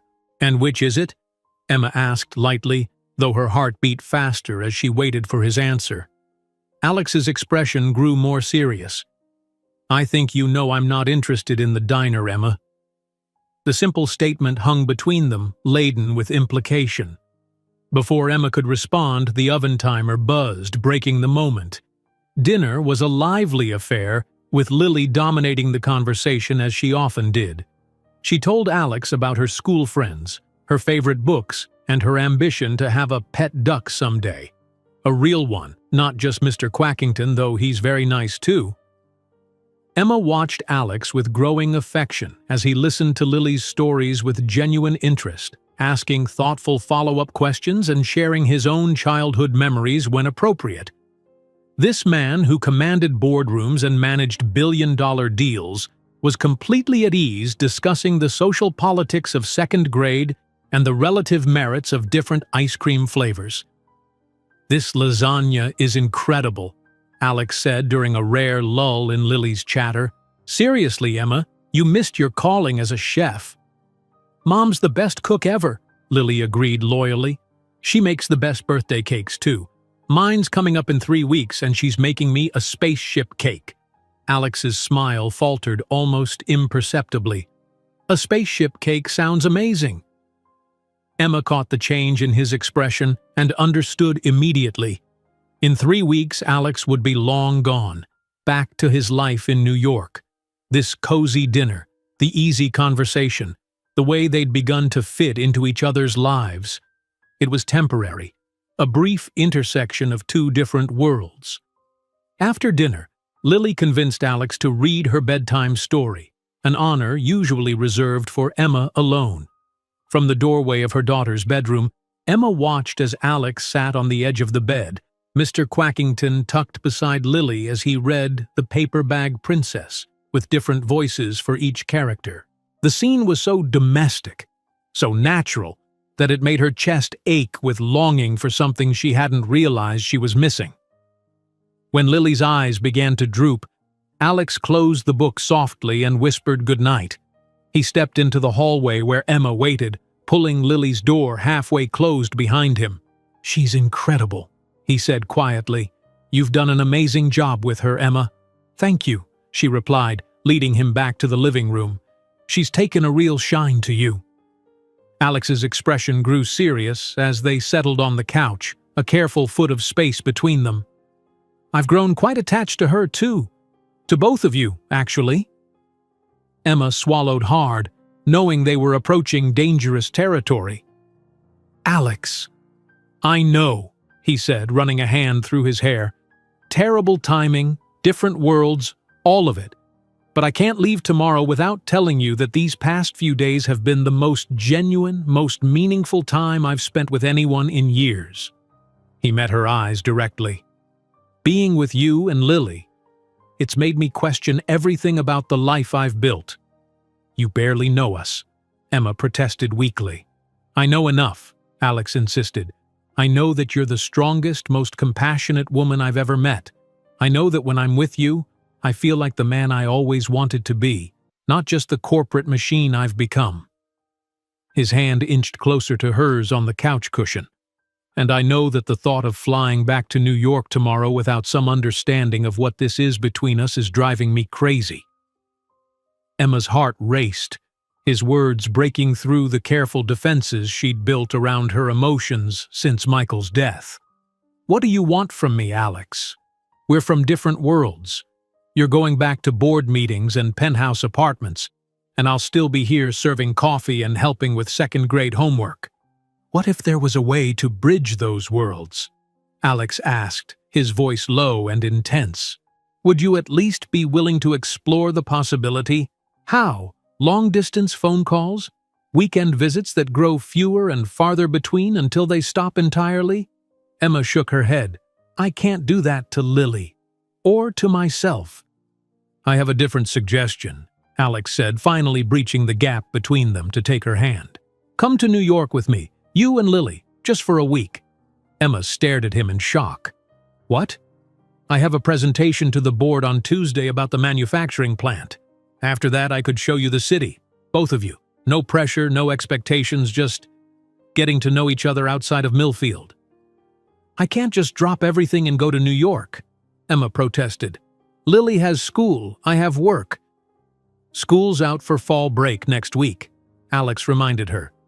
"Dorothy mentioned it when I was in the bookstore, and June told me yesterday that she'd be happy to manage the diner alone for a few days if it meant you might actually take a vacation for once." Emma narrowed her eyes. "You've been planning this?" "Considering it," Alex admitted. "Hoping, really. But only if you want to." The offer was tempting, more tempting than Emma wanted to admit.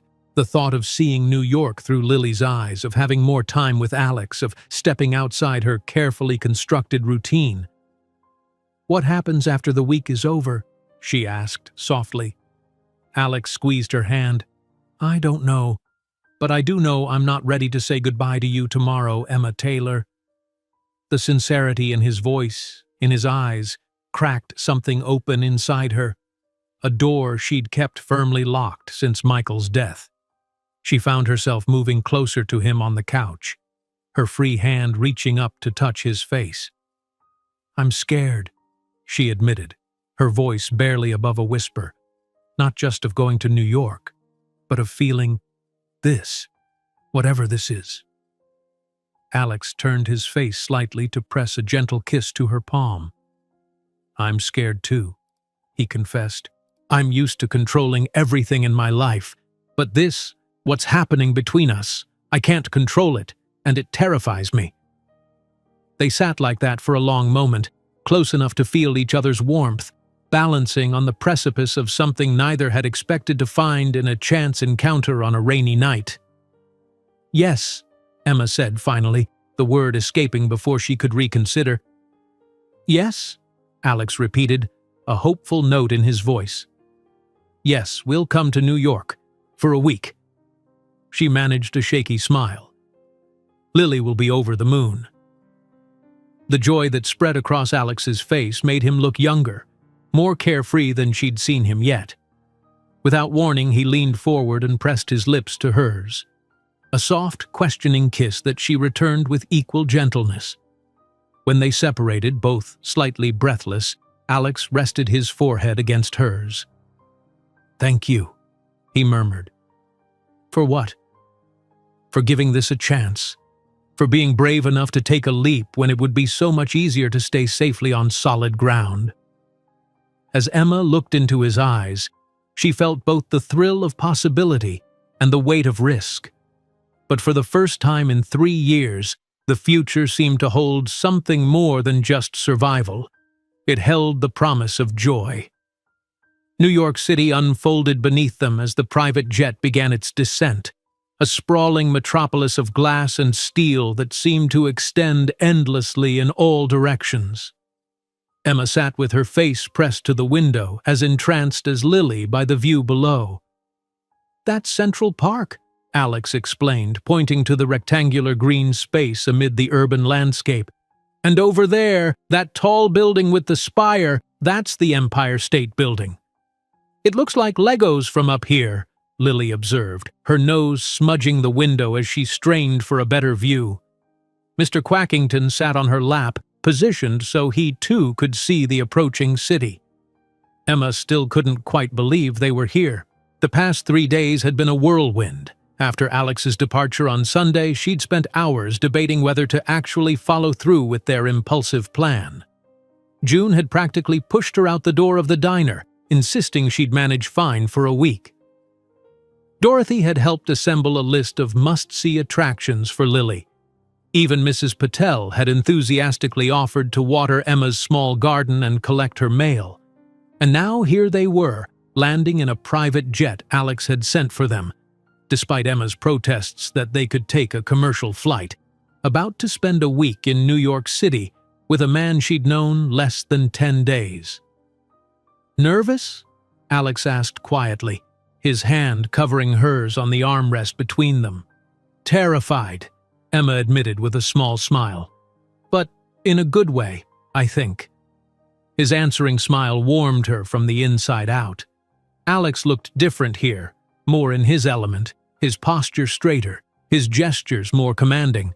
He'd met them at the small regional airport near Millfield wearing another immaculate suit, instantly transforming back into the powerful CEO after his brief stint as a casual visitor to their small town. Yet with her and Lily, he remained the same attentive, thoughtful man who had read bedtime stories and fed ducks by the lake. The contradiction was fascinating, watching him switch between Alex Blackwood, business titan, and just Alex, the man who looked at her with undisguised affection. The jet touched down smoothly, and within minutes they were transferring to a waiting car, a sleek black SUV with tinted windows and a uniformed driver who greeted Alex with practiced deference. "James will take us to the apartment," Alex explained as they settled into the luxurious leather seats. "I thought you might want to freshen up before we do anything else." "The apartment?" Emma asked. They hadn't discussed accommodations, and she'd assumed they'd be staying at a hotel. "My place," Alex clarified. "It has 3 bedrooms, so you and Lily will each have your own space. But if you'd prefer a hotel—" "Your place is fine," Emma assured him, relieved he wasn't suggesting they share a room. Despite their growing closeness, she wasn't ready for that step, especially not with Lily present. As they drove through Manhattan, Lily peppered Alex with questions about everything they passed, from the hot dog vendors on the corners to the towering skyscrapers that made her crane her neck to see their tops. Emma was quieter, taking in the sheer scale and energy of the city with wide eyes. "It's overwhelming at first," Alex said, noticing her expression. "But you'll get used to it." Emma wondered if that was true, if she could ever feel at home amid the honking taxis and hurried pedestrians, the constant motion and noise so different from Millfield's peaceful rhythm. They pulled up in front of an elegant building on the Upper East Side, where a doorman in a crisp uniform immediately rushed to open their car door. "Welcome back, Mr. Blackwood," he greeted Alex, then smiled at Emma and Lily. "And welcome to the Westbury, ladies." The lobby was all marble and mahogany, with fresh flower arrangements and soft classical music creating an atmosphere of refined luxury. Lily gripped Emma's hand tightly, suddenly shy in these opulent surroundings. "It's like a palace," she whispered as they entered a private elevator that Alex activated with a key card. "Wait until you see the view," Alex replied with a wink. The elevator opened directly into a spacious foyer, and Alex led them into his apartment, though apartment seemed an inadequate word for the palatial space that spread before them. Floor-to-ceiling windows showcased a breathtaking panorama of the city and Central Park below. The interior was sleek and modern, with elegant furnishings in neutral tones, original artwork on the walls, and tasteful decorative touches that spoke of wealth but not ostentation. "This is your home?" Lily asked, her voice hushed with awe. "One of them," Alex admitted. "I have another place in the Hamptons, and a small villa in Italy." Emma felt suddenly acutely aware of the vast gulf between their lives. Her entire house in Millfield could fit into just the living room of this penthouse apartment. Alex must have sensed her discomfort. "Let me show you to your rooms," he said, leading them down a hallway. "Emma, you're here." He opened a door to reveal a beautifully appointed guest room with its own bathroom. "And Lily, you're right next door." Lily's room had clearly been prepared with her in mind. The bed was covered with a galaxy-patterned comforter, and a small stuffed duck similar to Mr. Quackington sat on the pillow. "A friend for Mr. Quackington!" Lily exclaimed, rushing to examine the new toy. "I thought he might like some company," Alex said with a smile. "There are some books on the shelf, too. I wasn't sure what you'd already read, so I asked the bookstore for recommendations for your age." Emma felt her heart contract at his thoughtfulness. Even in the midst of preparing for a major business presentation, he'd taken the time to make sure Lily would feel comfortable in his home. "Make yourselves at home," Alex continued. "I need to make a few calls, but after that, I thought we might take a walk in Central Park, if you're not too tired from the trip." "That sounds perfect," Emma replied, still trying to absorb the reality of their surroundings. Once Alex had left them to settle in, Lily bounced on her bed with giddy excitement. "Mom, we're in a castle in the sky, and Alex has books for me and a friend for Mr. Quackington." She lowered her voice to a stage whisper. "I think he really, really likes you." "I think so too," Emma admitted, sitting on the edge of the bed. "How do you feel about that, sweetheart?" Lily considered this with surprising seriousness. "I think it's good. You smile more when he's around, and he looks at you the way princes look at princesses in my books." "It's not quite that simple," Emma cautioned. "Alex lives here, and we live in Millfield. That's a very big difference." "But we're here now," Lily pointed out with a child's straightforward logic. "Maybe we could live here forever." "Let's not get ahead of ourselves," Emma said gently. "This is just a visit, a vacation." But as she unpacked their small suitcases, Emma couldn't help wondering what it would be like to belong in Alex's world. To wake up to that spectacular view every morning, to have doormen and private elevators and casual mentions of villas in Italy. It was like stepping into a fairy tale, thrilling but ultimately unreal. After freshening up, they rejoined Alex in the living room. He'd changed from his business suit into more casual attire, dark jeans and a light sweater that emphasized his broad shoulders. The sight of him in this domestic setting, waiting for them with obvious pleasure at their arrival, sent a flutter through Emma's chest. "Ready for an adventure?" he asked, smiling at Lily. The little girl nodded enthusiastically, clutching both duck toys. "Can Mr. Quackington and Sir Feathers come too?" "Of course," Alex replied without hesitation. "They shouldn't miss their first visit to Central Park." The autumn afternoon was crisp and sunny as they strolled through the park. Lily marveled at the street performers, the horse-drawn carriages, the massive playground with equipment far more elaborate than anything in Millfield. Emma marveled too, but more at the way Alex seamlessly integrated himself into their little family unit, holding Lily's hand when crossing paths, pointing out landmarks, even bending down to retie her shoelace when it came undone. They stopped for hot chocolate at a quaint cafe near the boathouse, sitting at an outdoor table to enjoy the pleasant weather and watch the rowboats on the lake. "What do you think of New York so far?" Alex asked, his question directed at both of them but his eyes on Emma. "It's the most amazing place ever," Lily declared, chocolate mustache decorating her upper lip. "Even better than in the movies." "It's certainly impressive," Emma agreed more cautiously. "Different from anything I'm used to. Tomorrow I need to be at the office most of the day for final preparations before Tuesday's board meeting," Alex explained. "But I've arranged for a car to take you wherever you'd like to go. Maybe the Natural History Museum? Lily mentioned she loves dinosaurs." "Real dinosaur bones?" Lily gasped. "Can we, Mom? Please?" "Of course," Emma replied, charmed by her daughter's excitement. "We can't come all this way and not see the dinosaurs." As they continued their walk, Emma found herself increasingly at ease with Alex, their conversation flowing naturally from topic to topic. He told them about growing up in Brooklyn with his single mother, so far removed from the wealth and privilege he now enjoyed. Emma shared stories from her college years and early teaching career, the dreams she'd had before life took an unexpected turn. By the time they returned to the apartment, the sun was setting, painting the sky in brilliant oranges and pinks that reflected off the glass towers surrounding them. Alex ordered dinner from a nearby restaurant, the best Italian food outside of actual Italy, he promised, and they ate at his rarely used dining table, Lily regaling them with detailed plans for their museum visit the next day. After dinner, when Lily had been tucked into bed with her duck companions and the new books Alex had provided, Emma joined him on the balcony overlooking the glittering cityscape. The night air was cool, and Alex draped a soft throw around her shoulders as they stood side by side, taking in the view. "Thank you for coming," he said softly, his hand finding hers. "I know it was a leap of faith." "It was," Emma agreed. But sometimes leaps of faith are worth taking. Alex turned to face her, his expression more vulnerable than she'd seen it yet.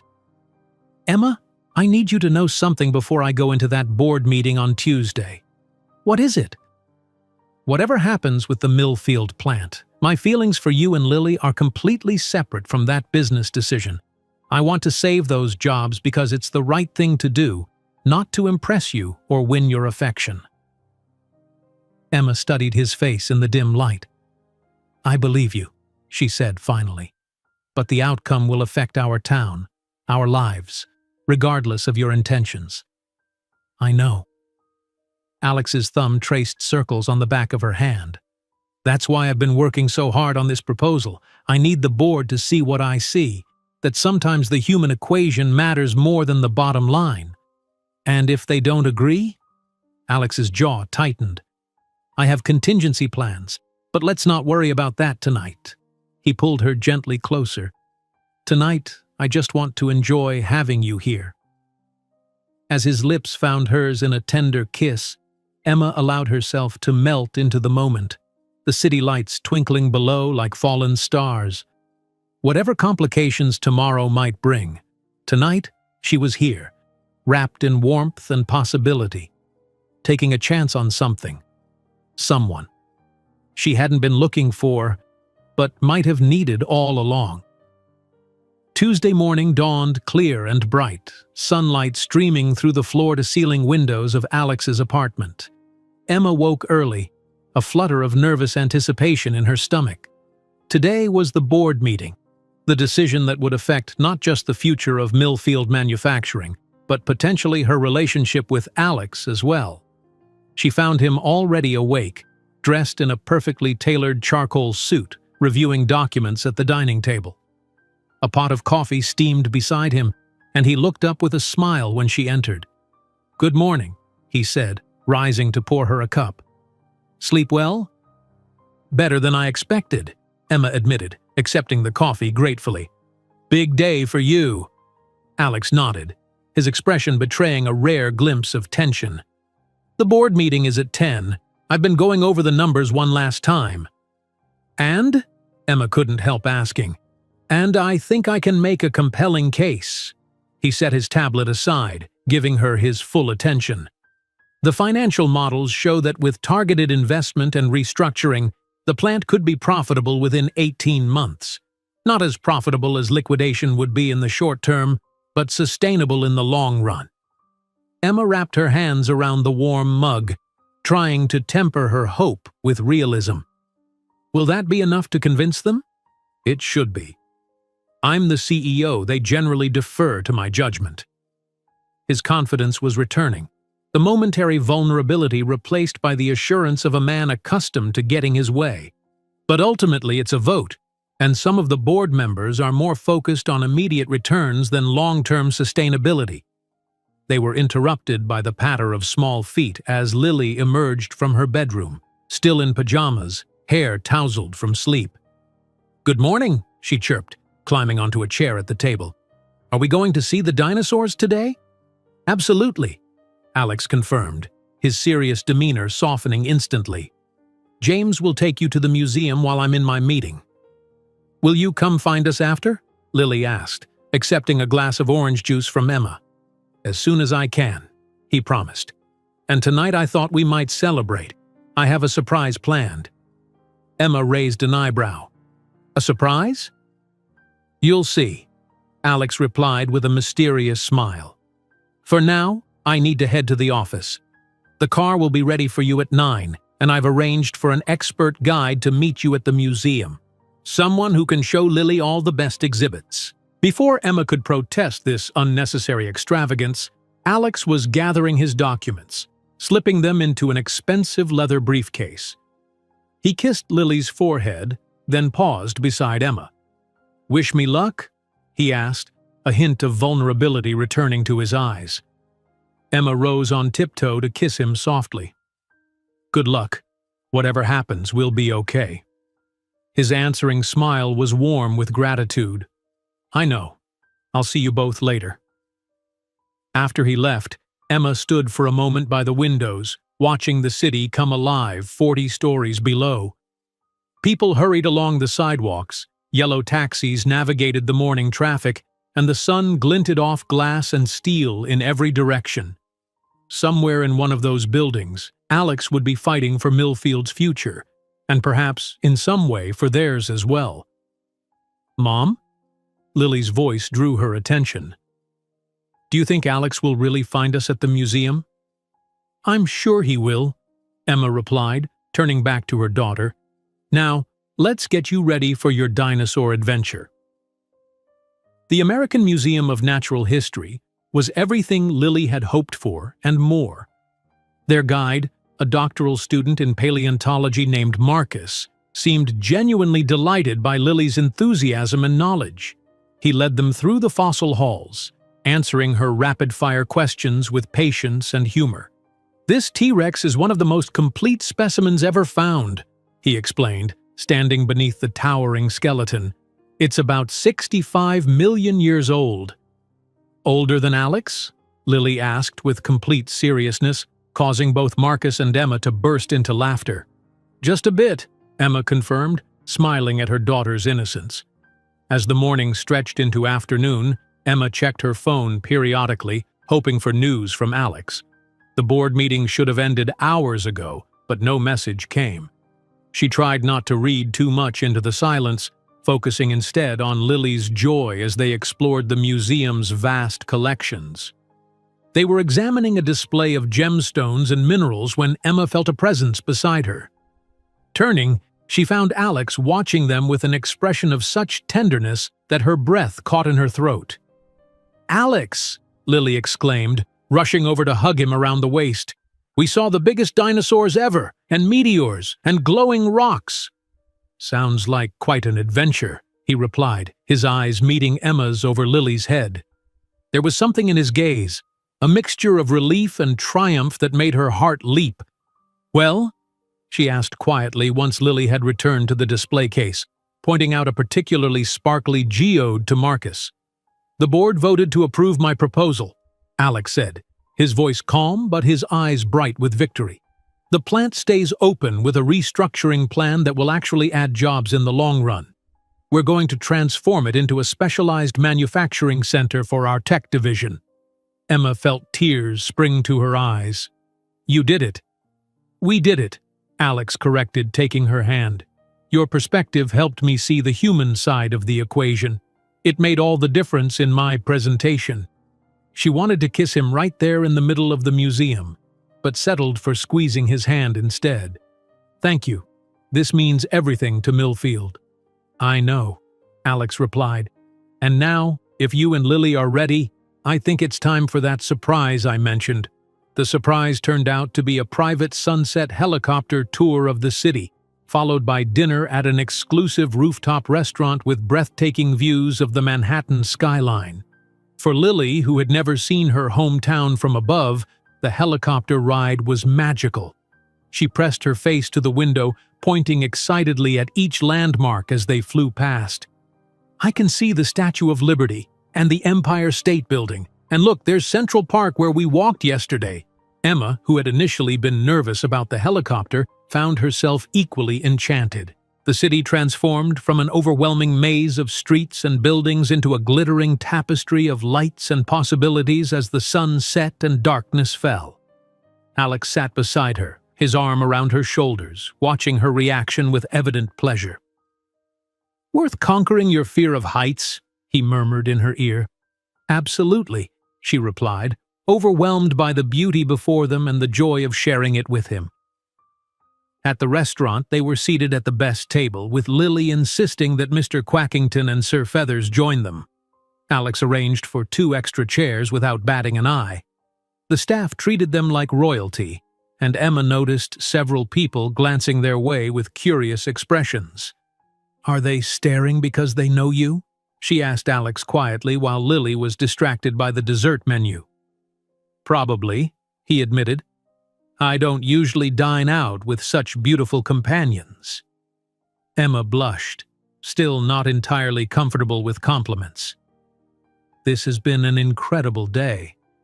I don't know how to thank you." Not just for saving the plant, but for everything. Alex's expression grew serious.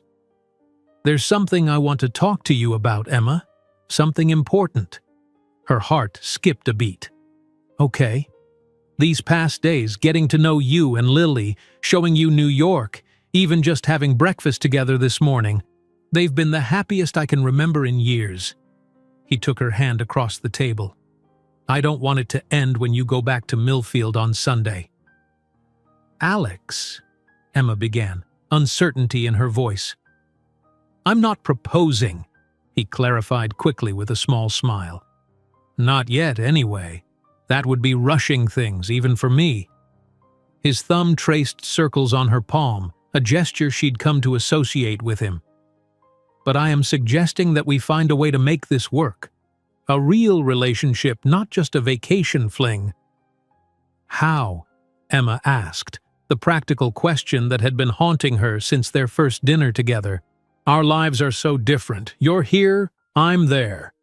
That's the beauty of being the CEO," Alex replied, a hint of his usual confidence returning. "I can work from anywhere. The new restructuring plan for the plant will require me to be in Millfield regularly anyway. We could start with weekends, see where it leads." Hope blossomed in Emma's chest, but caution tempered it. "And Lily? She's already attached to you. If this doesn't work out—" "I understand your concern," Alex said solemnly, "but Lily is part of why I want this so much.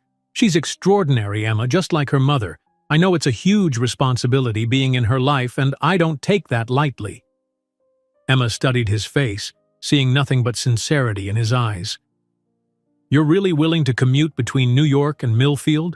To trade board meetings for small-town life on weekends?" "I'm willing to try," he confirmed. "And eventually, if things progress, well, we can figure out a more permanent arrangement. The point is, I don't want to say goodbye on Sunday. I want a beginning, not an ending." Before Emma could respond, Lily returned her attention to the table. "Can I have the chocolate lava cake with ice cream, please?" "Of course you can," Alex answered with a wink. "It's a celebration, after all." Later, as they stood on the balcony of Alex's apartment after putting an exhausted Lily to bed, Emma finally gave Alex her answer. "Yes," she said simply. "Yes," he repeated, pulling her close. "Yes, I want to try. Weekends, phone calls, whatever it takes." Emma rested her head against his chest, hearing the steady beat of his heart. "I wasn't looking for this, for you. But now that I've found you, I'm not ready to let go either." Alex tilted her chin up gently, his eyes reflecting the city lights behind her. "I've spent my life acquiring things, Emma. Companies, properties, assets. But nothing has ever felt as valuable, as precious, as what I've found with you and Lily." As their lips met in a kiss that held the promise of a shared future, Emma thought about the strange twist of fate that had brought them together. A rainstorm, a broken-down car, a simple act of kindness. She had stopped that night to help a stranded stranger, never imagining he would turn out to be the man who would not only save her town but also reawaken her heart. The wedding ring on her finger, Michael's ring, the symbol of a love lost too soon, no longer felt like a barrier between her and happiness, but rather a reminder that life could hold second chances, unexpected blessings, new beginnings. Tomorrow they would continue exploring New York together, creating memories as the foundation of whatever came next. On Sunday they would return to Millfield, where Alex would begin the work of transforming the manufacturing plant and becoming part of their lives there.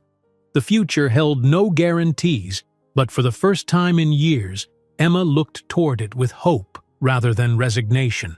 Above them, stars were barely visible through the city's glow, but Emma knew they were there, constant and unchanging, witness to the moment when a widowed woman who had stopped to help a stranded millionaire found that everything had changed, not because of his wealth or her kindness, but because two hearts recognized in each other something worth taking a chance on.